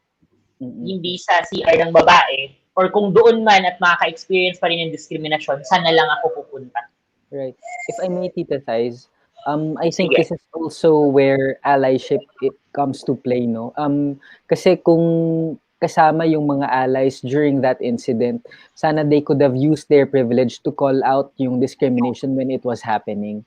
A lot of the trans women and trans men are experiencing health problems sa kidney. Yung UTI nga is an example, no, because of the CR issue. And sometimes ginagawa pa nga siyang joke ng random people, but these are valid concerns. Aside from that, yung issue naman on Halloween costumes, actually in the world, yung Halloween is actually celebrated by the community because it's one time where freaks are celebrated, and that includes madalas, diba, yung mga LGBTQ+ community. So it's really, for some reason, a second pride for the community, and it's really painful to see na kahit Halloween pa ay nanakawin pa sa yung opportunity to be who you are in that era, no? Sabi nga, Vince, ng mga kaibigan ko, bakit hindi itong Halloween na to, Thysz, magsuot ka ng madre? Pang ano lang, bigay ko din sa bata kong self. Oh, cheers to Yaya. Cheers to Yaya na nagdamit sa akin ng babae, ng madre. At kasawi ang palad na si Sal. Let's hear it from Atty. JC. Yes, please. Well, as a lawyer who is engaged in advocacy work for gender equality, sobrang dami talaga nung horror stories that we encounter. Kasi kailan ka ba pumupunta to a lawyer? Talagang kapag merong napakamasahol na nangyari sa iyo, 'di ba? At talagang meron naging napakalaking karahasan no, sa iyong karapatan. For instance, you mentioned yung sa horror story sa CR, no, Didi and Thysz mentioned those, no, na talagang horror stories yung nakukuha namin tungkol sa mga CR. And yung case ni Gretchen Diaz, that was in 2019, I think. I was one of the lawyers na tinawagan nila agad nung inaresto si Gretchen, basically to consult nung siya ay nasa police station na. And you can imagine yung trauma out of that, no, being arrested for just wanting to pee. That's totally unbelievable. And literally, no, she was arrested, no, and she was illegally detained. So noong tinawagan ako noon, now that I think of it, looking back, it was so ironic because that evening it was actually the end o nung natawagan ako, it was just the end of the IRR consultations on the Safe Spaces Act. And precisely nung nangyayari yun kay Gretchen, talagang violations, no, of the Safe Spaces Act and really, no, sexual harassment, no, yung ginagawa kay Gretchen at the time. No, there are also other cases, no, yung nabanggit ko, no, sa simbahan, no, sa seminaryo, no, na siya ay merong isang lumapit sa amin na dating student sa seminaryo, no, na siya ay merong sexual relations sa kanyang classmate. Tapos nalaman yon ng kanyang teacher na pari, ang tawag nila, I believe, ay parang formator or something.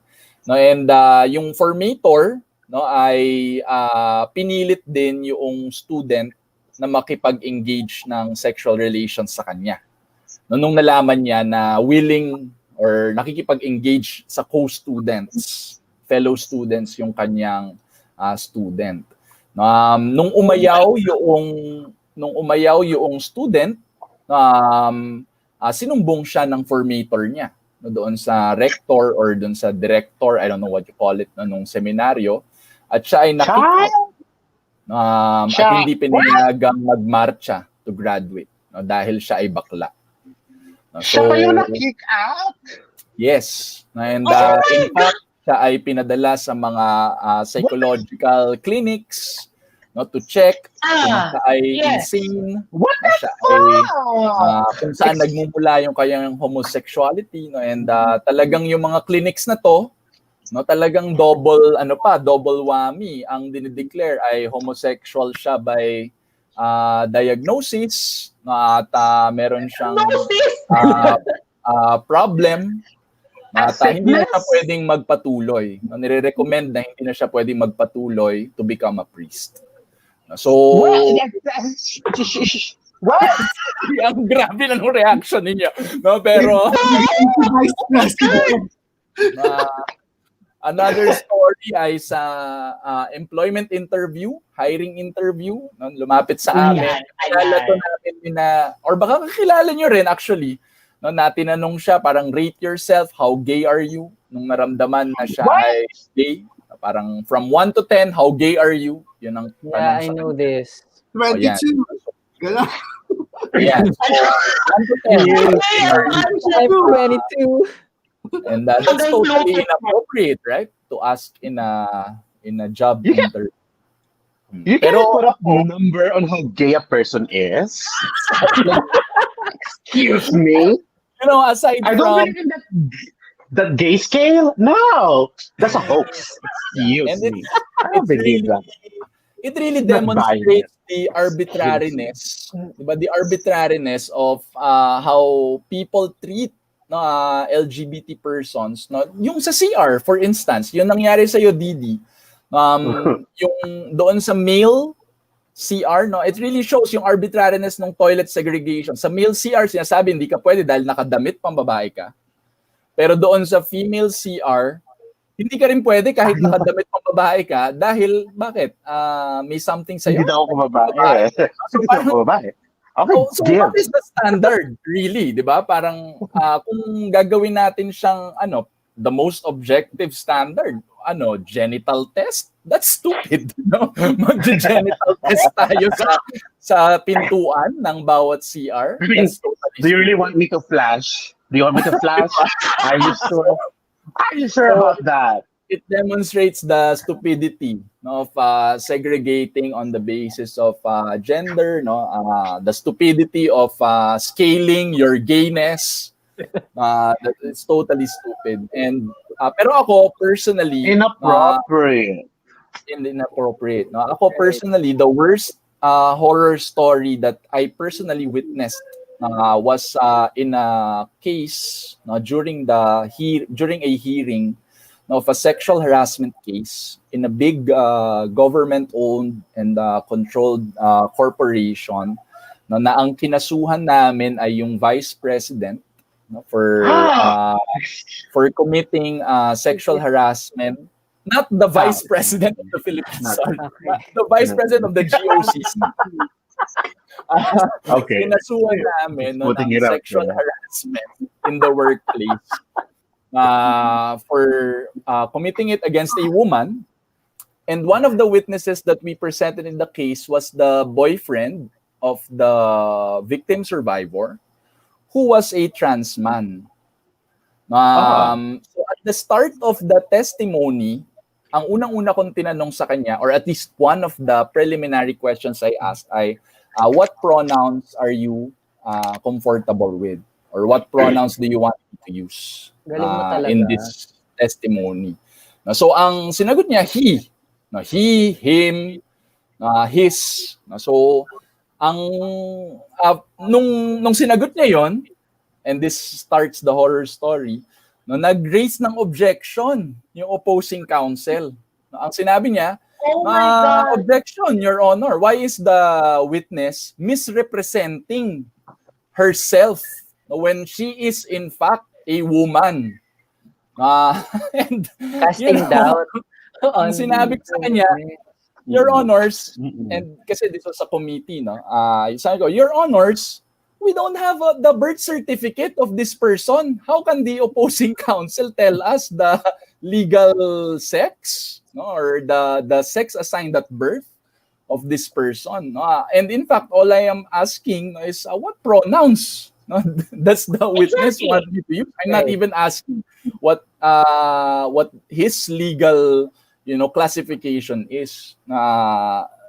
So nag-push, no, yung opposing counsel. If the witness will proceed with this and the counsel will proceed with this, we will charge them both with perjury. So sumagot ako. Perjury is, lying under oath.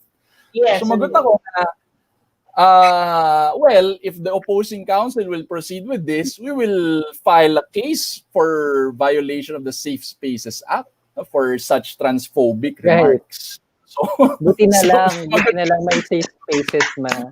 Yeah, at the time, no? Sumagot yung opposing counsel, are you threatening me? Oh, yes. Yes, I am threatening you. So, I mean, yun, that's the worst horror story. Parang, I asked that with the expectation na siguro naman papalampasin na lang to ng opposing counsel. This is just about the convenience of the witness. This is not material to the case, na hindi naman material sino yung boyfriend ng babae nung siya ay na sexually harass, kung ano yung gender ng kanyang kasintahan nung siya ay na sexually harass. Hindi yun relevant, hindi yun material. Tinatanong ko lang yun para maging comfortable yung witness sa pagsasabi ng narration, ng katotohanan. But that's the worst experience that I witnessed personally. Perjury for wanting to use their pronoun. Yes, exactly. Diba? Perjury is for lying or for not telling the truth. And But ang position, it is his truth. His pronouns are his truth. So how is that perjury when he is just living his truth? yes. Wild. Exactly. Wild. And aside from that, no, there was no legal misrepresentation. Ang nakasulat sa birth certificate niya ay male. Wala naman eh. I Ang object. sinasabi lang niya, gusto niyang matawag na he, his, him. No, ganun lang kasimple. So, Oo nga. For the record lang, no? For the record, we need to make this clear na ang homosexuality ay hindi po isang sakit. No, the World Health Organization already classified homosexuality as a disease way back. No? At the same time, sa latest release ng ICD-11, yung listahan ng mga sakit-sakit po, ang pagiging transgender ay Wait. What's ICD-11? Sorry, you're too advanced. What's ICD-11? IC what? I'm so sorry. It's the classification of diseases, international classification of diseases. Hindi po sakit ang pagiging transgender. So dati kasi kino-consider siya as mental health disorder daw or mental disorder. But in reality, hindi na siya tinatawag na transsexualism. Ang kino-consider right now is if you're not comfortable with your body, that's called gender incongruence, hindi po gender dysphoria, no? And it's considered under the sexual disorders or sexual concerns, sexual health concerns part. This justifies then transgender individuals can freely identify or have the right to identify with the gender they identify with, and at the same time, kung sakaling hindi sila comfortable with their bodies, they have the right or they have the option to undergo gender reaffirming surgeries. And hello po, Kuya Wayne. Ayan. Yung diagnosis doon sa kinukwento ko was gender dysphoria or homosexuality. Oo, that's outdated already. Parang that in itself. That's so titignan mo man lang, no, yung gender dysphoria na tinatawag. So talagang double whammy na yung kanya. It's been decades. Right. 1986, 7, 8, maybe. 1980s when it was removed from the that it's a disease. It's what the hell?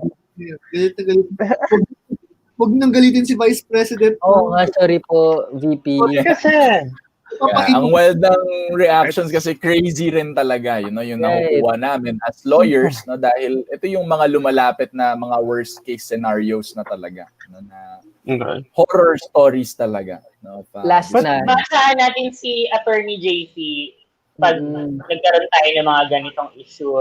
Parang hindi ko kakayanin, hindi ako naiintindihan ng lawyer ko. Parang hindi talaga. Oh my God. Parang ganun yung hindi ko kakayanin. I can't. Yung mga conversion therapies dapat pinagbabawal na yan, no? Kasi these are human rights abuses. Do we have that here in the Philippines? Do we have that? Because I'm not. Hacienda for banning, di ba, yung conversion therapies in New Where? In New Zealand. So, thank you so much kay Hacienda, and talagang bongga lang yung pagkakapanalo ng labor sa New Zealand talagang. I really love Miss Ardern. Si Vice President Didi, ano siya, binivideo ko siya kanina pa kasi sinisend ko kay ma'am. Yung mga video. Sobrang aliw si ma'am. Sobrang aliw talaga siya. Gising siya. Madam! Gising siya with view. So, my God. Yeah, JC, Miss Didi, Vince, thank you so much for sharing. I mean, pinagtatawa na natin siya right now because we were shocked, we were too parang overwhelmed by what happened. But it's a sad reality for us. Members of the community, allies who were fighting for and with us. No? But ilang drinks na din ako. But we want to end the night on a high note. and maybe the best question for that is, gaano kasarap? Siyempre, I will use the word sarap. Wait, there's a question in the chat room muna. Yeah. There's a question. Ano po? From Wayne Baniked. What if the person in question is married and wants an annulment? Should we still use psychological incapacity if homosexuality is not a diagnosis? Attorney JC. Ang homosexuality it's not considered psychological incapacity na necessarily in our jurisprudence. Ang mga kino-consider na psychological incapacity ay narcissistic personality disorder, antisocial personality disorder, mostly mga personality disorders, mga histrionic personality disorder. Mga yan ang mga kino-consider histrionic personality disorder. Does it have something to do with history or something? No. Parang hysteria. Mga borderline hysteria. Yeah, mga borderline na personality disorder, mga ganyan. Ang homosexuality, unfortunately, is still a ground for legal separation. So while it's not a ground for annulment, it is still a ground for legal separation. And not just, ang term pa nga, homosexuality or lesbianism. Parang magkaiba pa yun. Yeah, it's etched in our, it's a 1988 law, a 1988 code. It has yet to be updated. So yun, ang homosexuality not necessarily a ground for annulment. Although it can be raised as one of the manifestations of certain personality disorder. Pwedeng ganun. A certain okay, cool. Now I understand. Naubos na the vice president na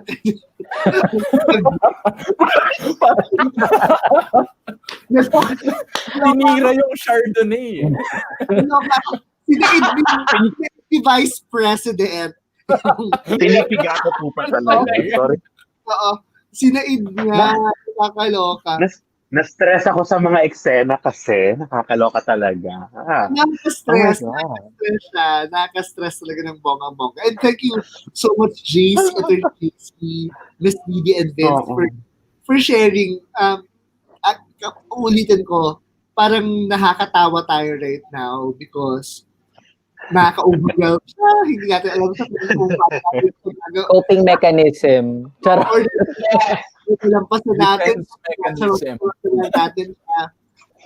But the reality also is, because all of us here, the five of us here, are coming from a very privileged community, very privileged background. We have our hindi naman masyado.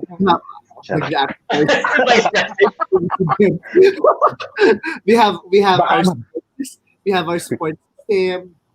We have people who understand where we're coming from.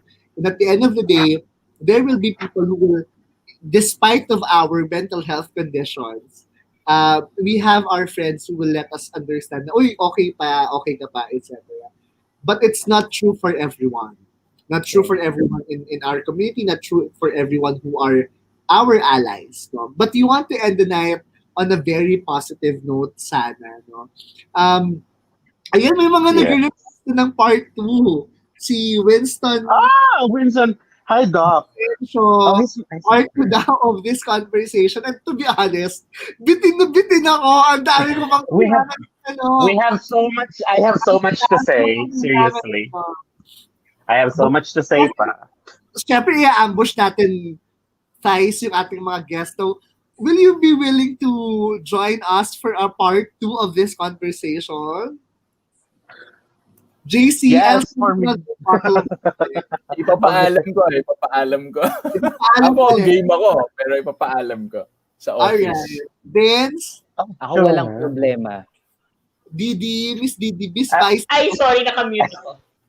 Just give me time to do my dry cleaning for this outfit again. Kailangan ko siguro yung outfit. Handle that. Please do my... Okay, can you handle my dry cleaning? Let's do a president na. Oo, baka let's do an ask thing. Checkered na next time. Yes! Gawa tayo ng parang ask. Yeah. Definitely. Parang ganun. Let's get questions from the audience for the next round. Well, Okay. Sabi din ni June Bilbao. Hi, June Bilbao. Kailangan daw ng part 2. But again, before we end the night, kasi after this, may isa pang segment, the fast talk. We can ask Vince, Didi, and JC, Attorney JC. Kaya ko pa ba? Hindi ko alam ang word eh. Or baka lasing na ako. Happiest or the most inspiring moment na affirmed you na anong oras na ba? 12:41 na. Alauna na nga eh. That's fine. Shit, I'm doing the right thing for the community. Ano yung happiest moment or most inspiring moment that affirmed that tang-ina, shit, tama tong ginagawa ko for the community. Okay. Maybe we can start with Miss Diva. And yes, we sa lahat ng nag-comment po sa amin right now, yes, our guests agreed for a part 2 of this. So yes! Let's do an ask. Let's ask these questions to our guests for next for part 2. Yes, okay. Vice President Didi pala. Of course. Before I answer that, okay lang ba? Thank you, Bayo, for my... Thank you, Bayo. Bayo. Thank you, Bayo. For my made-to-measure tala brooch and dress. Dress yung version na napunta sa akin. Yung kay Madam VP talaga, top lang eh. So, pero itong sa akin, dress talaga. Mas maganda yung sa'yo. Dress talaga yan! Ayan! Oh my God! Oh, dress talaga siya. Anyway, pero wala pa rin akong bra, by the way. Ang lamig na, kaya nakaganito na ako. But I just want to greet some of my friends who are watching from start to finish. Doc Winston Vicencio, you can visit for your dental needs. Kaya sa clinic in Parañaque, you can PM him. Sukat Parañaque. O talaga nag-plug talaga ako. And then June Bilbao, thank you for watching. June Bilbao is one of my thank you. Office mates. Yes, and he's a very good friend. But something that happened that I can definitely say na tama yung ginagawa ko. Okay, so someone asked me. Oh my God! It was a very personal conversation with one of my anak-anakans, drag daughter. So initially, yung mga drag daughters ko, hindi talaga sila outspoken. They were just doing drag just because they want to do drag. But there was this one time when one of my drag daughters asked me, Mama Didi, gusto kong i-explain dun sa bahay yung nangyayari about Gretchen nga and the Soji bill. Bakit kailangan natin to? Kasi may mga tao sa bahay nila kung na against it. Mismong pamamahay nila, like in his family, na against it. And because he is part of the community and it's something that he feels that he needs, he wants to justify it to his relatives and family members why we need this bill, why it needs to be passed. At sa akin siya nagtanong. I'm not a lawyer. I am not in the government. I'm just a drag. I am a drag queen. I'm an entertainer. But this person is asking me for my input, something that has legal implications, something na dapat yung well-versed dun sa bill, well-versed sa law of the Philippines, law of the land, yung tinatanong niya. Pero sa akin siya nagtatanong kung paano niya ipapaliwanag sa pamilya niya kung bakit kailangan natin itong bill na ito na maipasa.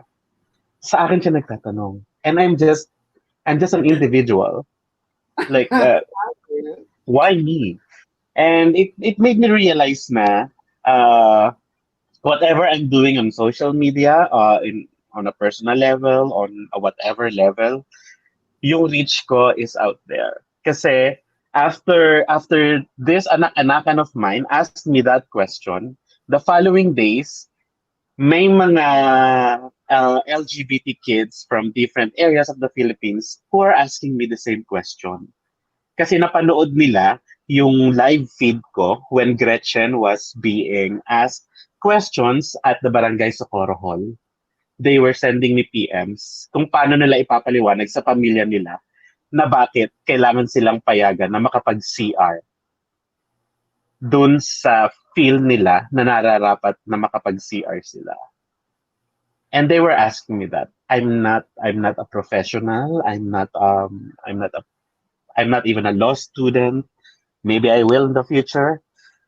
But I am happy na whatever I'm doing, people think that I have that influence, that I have that knowledge, that I am well versed into the topic. So I have a feeling na positive influence yung nabibigay ko sa LGBT community, especially dun sa mga nakababata. Yun lang naman. And I'm very flattered. Nakakataba ng puso.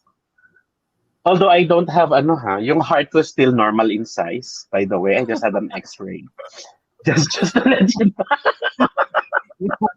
My heart is not enlarged. X-ray as of March 2020. Okay? But yun. Thank you so much. Thank you so much. And then may isa lang na nag-message sa akin na parent. May isang parent na nag-message sa akin. Alam niya na bading yung anak niya. Tapos ayaw mag-out sa kanya. Pero gusto niya na mag-out yung anak niya sa kanya. Pero ayaw pang mag-out yung anak. Ano daw ang gagawin niya? So I said, don't ask your child, are you gay? Are you whatever? Just tell him, I love you and I know. And I will accept you for who you are. Yun lang yung sanabi ko. Yun yung pinaka talagang moment na, oh my God! Ako talaga? Oh my God! I can have kids now. Yung ganun. Kasi vice president ka na. I can have my own little ICAS, and stuff. Wow. Little ICAS. Little ICAS. Yan lang naman. So, to be able to say that to a parent, it's like, it means the world to me. Yan. All right. Thank you so much, Ms. Didi, Vice President Didi. Cheers! Nakaka-inspire. Sobra. Endlessly inspired by you. Pareho kami ni Thysz. Never ako naging fan ng RuPaul's? Excuse me? How dare you? To be really, really, really honest, parang wala yung sinasabi yung sa sarili ko, baka hindi ako asbading, di ba? Na dapat hindi ako naging fan. Ito lang sa scale. Charot. Sa scale ng 1 to 10. Yung scale. But, yung Uber Queens, iba yung tama sa akin. As in, wala akong sinasabi even if sometimes I have to spend more. Diba? But yeah. Alam mo ni Didi na I always get a space for, even si JC is being forced every time I celebrate my birth. Forced talaga kasi alam ko naman difficult na yun for them. Kasi ang tagal, 11:30, 12 ng gabi. Yung gabi na nga masyado. You always get the most expensive section. You always do. Si Raffy. You always do. Aray! Lagi na pinapareserve yung pinaka-expensive na VIP section. Oh, God. Aray! Kaya tuloy kami mga guests ni Raffy. Kailangan mag-tip. Like, this bitch has money. This bitch has money. I got expectations when you are there. Like, I'm gonna get some tips when I go up there. Because this bitch has got money to reserve that area, bitch. Ciao. Kasi like, parang it's an opportunity for me also to bring my friends there and to let them enjoy the world that I enjoy. So parang ano ko yan, utang ko yan sa mga drag queens katulad ni Didi. So I really make sure na nag-iipon ako for my birthday so that I can celebrate it with friends there. Pero hindi na yun yung topic kasi hindi natin magagawa yun this year. But thank you so much, Vice President Didi, for sharing and for accepting our invitation for the part 2. How about you, Vince naman? Si Vince has been working so hard. I know. One of the most hardworking. Okay, oh my God. Walang halong etch to ha. Walang halong etch. Kasi lasing na ako. Nakadalawa na akong peach na food. Pero, I mean, for someone to commit to the cause, it's so difficult. Kasi we have so many opportunities. We have so many things to do. Pero for someone like Vince, to really commit to the cause, to make sure that whoever we are, naiyak ako. May safe, oh my God.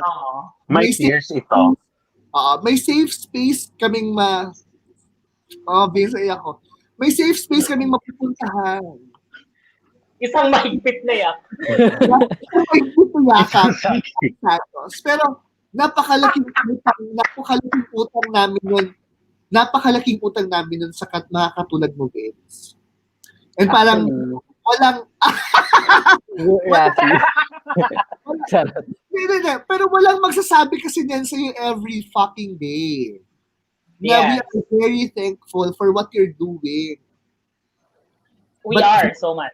But Vince, bakit ka nagko-commit to this cause? It's a personal story. But to be completely honest, I'm only thankful for the community. Kung paano ako na-train ng community, how UP Babaylan, Akbayan, Lagablab, at napakarami pang organisasyon na nakasalamuha. Even those individuals who have their own personal stories.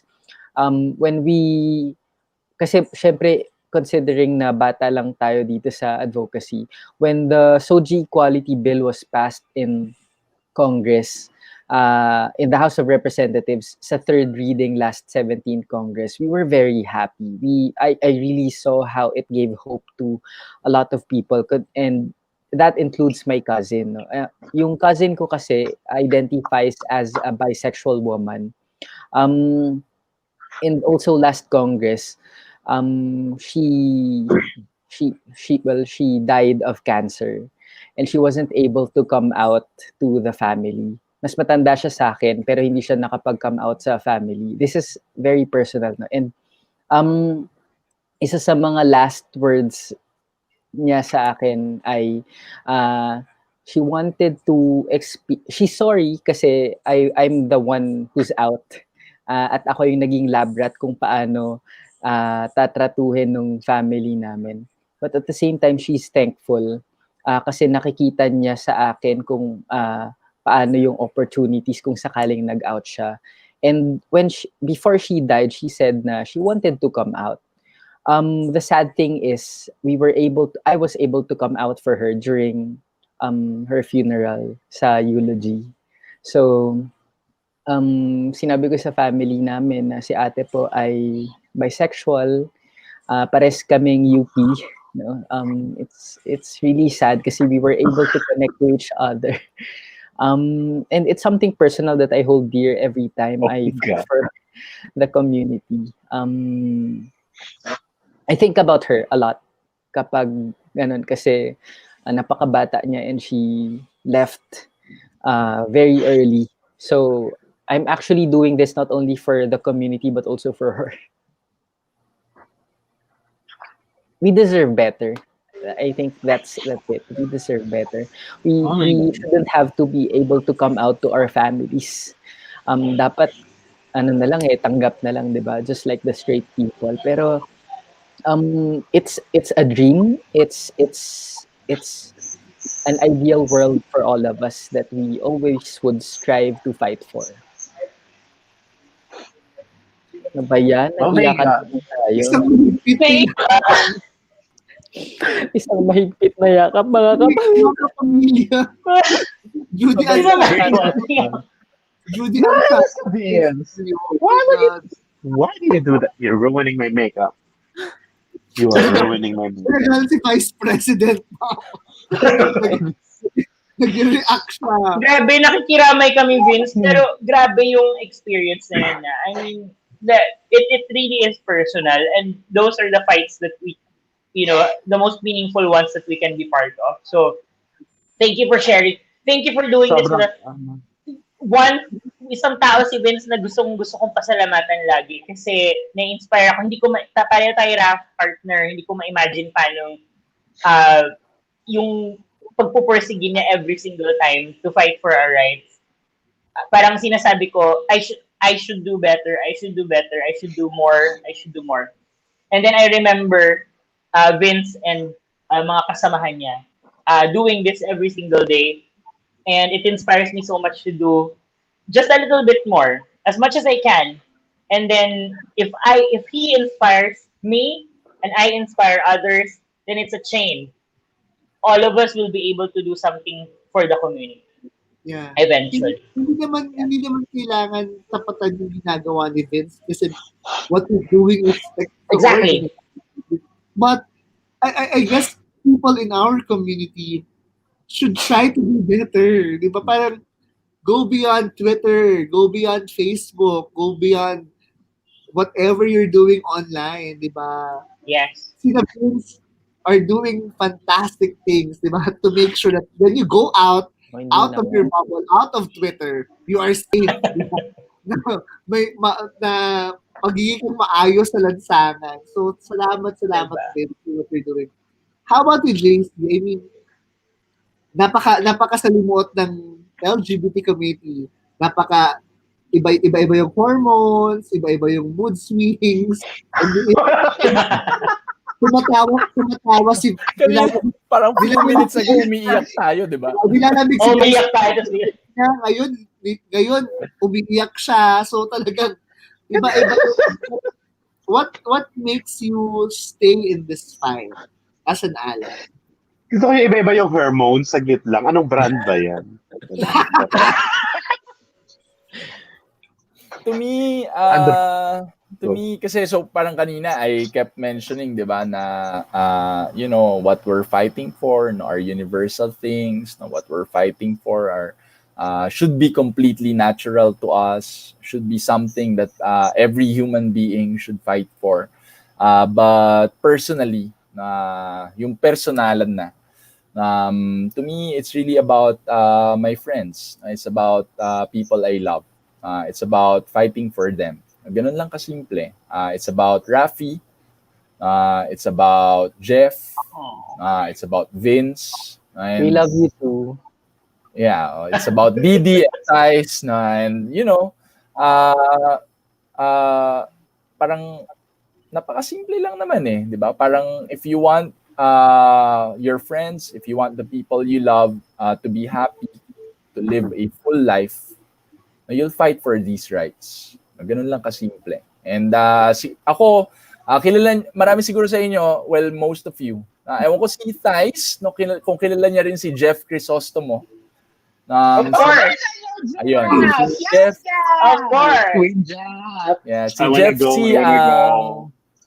Jeff C. I would say siya ang pinakaunang nag-introduce sa akin sa advocacy for LGBT rights. And nung moment na inassert ko na hindi siya dapat na discriminate sa isang tao, wag na lang natin siguro pangalanan.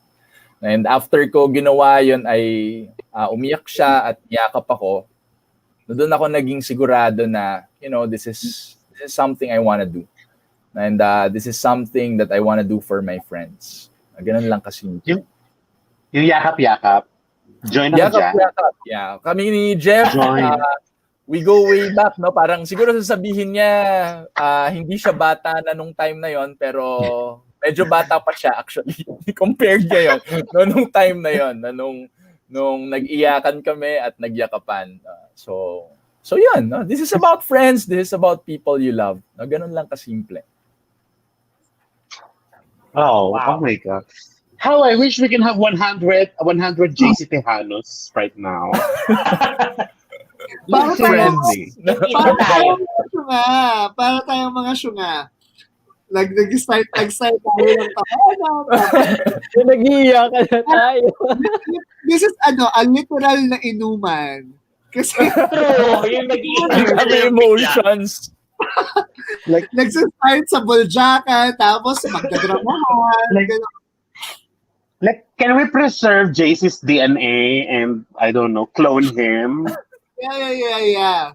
But again, course. we will not Seriously. end the show doon sa format niya because I guess ipapaalam pa namin si JC pero tawag mo dito, I guess we're all agreeing for a part 2 of this kasi to be honest magiging honest na ako sa inyo.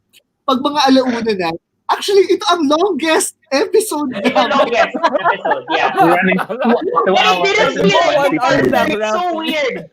Nagulat na rin ako. It's so weird. It didn't feel like it. 1 hour lang to. As in, never kami nag-exceed ng 2 hours Yeah. and 8 minutes na. Never. But we want Pero to make a part it of doesn't this feel like it. size, partner. Yes, I will start to close the show. Usually, we close the show with a closing statement from both of us, me and Raffy. But I will take this time. You've heard the story.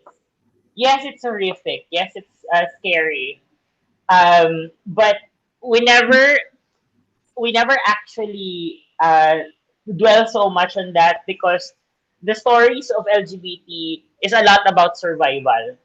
So there is hope, there is a passion to do better, to look beyond, and then offer whatever we do right now to the next generation. So to whoever's still listening and whoever's watching, to our audience, be that person. Every single one of us, it's not even, I won't even call it a responsibility. You will know it within yourself that you will have somehow, someday, you'll have to fight, help with the fight, so that no one else can be discriminated. No one else can feel subhuman. No one else will feel that they don't have any rights in this world. Eventually, you'll feel it and you will hear the call. And then you will do it. I guess the call is wag tayong matakot. Walang gatekeeping dito ng kung sinong tama at mali sa advokasya. For as long as your heart is in the right place and you're helping towards everyone else's improvement, their lives are improved, then please go ahead. Help us with this fight. There is a huge effort going on that still needs to be done and completed, and that's our SOGI Equality Bill. It still needs to happen. A lot of the things that we still need to do can be anchored to that pag nangyari yun sa Pilipinas. So, please join us with this fight. Walang nagre-require sa inyo na maging aktivista agad. Walang nagre-require sa inyo na maging #tama agad, quote and quote. Kailangan lang na meron kayong passion, naiintindihan nyo na hindi tayo pwedeng maging second-class citizens ng kahit na anong espasyo sa mundo. So, maraming salamat sa lahat ng nanonood pa until now. We promise to have a second part. And I guess the best thing is to include all of your questions. We will ask our producers to, get all these questions from you guys. You can count on Vince, Miss Didi, and Attorney JC to help you make sense of your questions and get some solid answers from them. So thank you so much for staying with us until now. And partner, to close off the show. Paki-invite daw si Geraldine Roman sa next, sabi ni Wayne. Parang hindi ko Why kaya. I'm sorry. Sabi ng Vice President. Oh, charot. Hindi ko siya kayang invite. Kayong tatlo, sapat na. Sapat na kayong tatlo. Ayun, yes. That's my answer. Walang kasamang alcohol or may kasamang alcohol, it will be the same. Kaya pa ako umiiyak para akong tanga. Una, pagpapasalamat. Pagpapasalamat kay Vince, pagpapasalamat kay Didi, pagpapasalamat kay JC. Parang sinasabi, even sa friends ko, parang despite having the platform, kung meron man, or kung may influence man talaga, parang never naging enough yung courage ko to push for the rights of our community. And maybe because ang dami pa rin takot na nakatago sa akin. But seeing Vince, Didi, and JC do it for our community, sobrang nakakatapang, sobrang nakaka-energize na magtaya, na magpatuloy. Pangalawa ay yung pagpapatuloy. Hindi naman madali yung ginagawa ni Vince. Yung pag-make sure na may mga ordinansa tayong napapasa. Hindi naman madali yung ginagawa ni Didi na mag-make up ng napakatagal na oras to make sure na may proper representation ang drag community sa mga ganitong klaseng platform. Hindi naman madali ang pagpupuyat para kay JC dahil tito na siya. But aside from that, hindi rin madali yung pag-represent ng isang ally sa napakaraming platforms para sa aming mga miyembro ng LGBT. Pero sana hindi kayo magsawang magpatuloy. Dahil napakarami sa aming takot na takot na lumabas out there for our community. At para sa mga nanonood din, sana hindi rin kayo magsawang magmahal. Kasi wala naman kaming ibang hinihingi. Yung karapatan naman na hinihingi namin, karapatan nyo na hindi nire-recognize para sa amin. Hindi kami humihingi ng mas para sa amin. Hindi naman kami humihingi ng kakaiba. Hindi naman kami humihingi ng mga bagay na hindi ninyo nakukuha. Pareho lang naman yung gusto namin. Ang tamang representasyon, ang tamang karapatan, ang tamang pagkilala ng batas natin. Wala na nga kaming pakialam sa doktrina eh. Wala na nga kaming pakialam kung ano sinasabi ng Holy Spirit. Diba? Wala na kaming pakialam kung ano sinasabi ni Jesus or ni God. Kasi sa kanila na yung doktrina na yon. Pero yung batas man lang na para sa amin. Na pag kami ay nakaratay na sa hospital, o kung hindi man kami madala sa hospital dahil wala kaming pera, kung kami man ay mamatay biglaan, pero may naiwang kaming mga minamahal namin, parehong karapatan yung makukuha nila, parehong karapatan yung makukuha namin. Na kapag kami ay nagmahal, pantay yun sa pagmamahal ninyo, hindi yun kakaiba sa pagmamahal ninyo. At kung anong nakukuhang protection ninyo sa bansang ito, kahit gaano kapangit ang bansang ito, sana makuha din namin. Yun lang naman yung pinaglalaban namin. Wala naman kami ibang pinaglalaban. Magaganda lang kami. Bongga lang kami mag-makeup. Mas matatalino lang siguro. Diba? Pero pantay-pantay lang. Diba? Pantay. Maraming salamat kay Vince, kay JC, kay Didi. So, thank you so much. At ipapaalam ulit namin po, pinapromise namin sa lahat ng mga manonood. Kasi more than Thysz, Didi, and Vince, feeling ko naman si JC lang naman talaga yung gusto nung makita sa susunod na episode.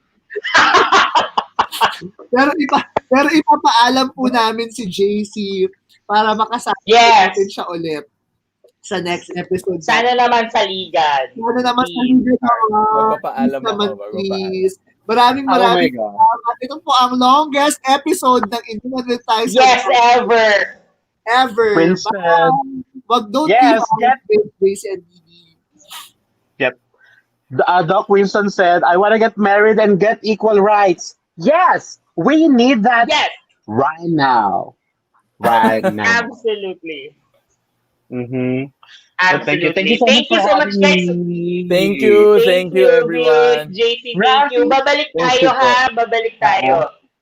Sana wag minute ulit. Sana wag same day. Sana wag same day yung invitation. Yes, sorry, pasensya na.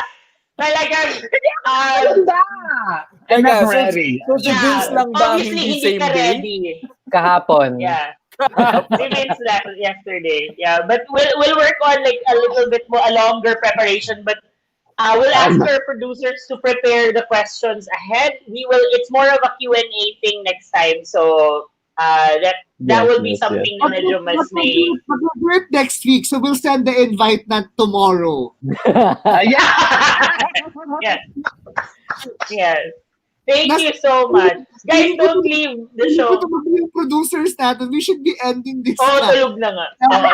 Guys, bye-bye. See you next week. Thanks for joining us. I love you. Bye.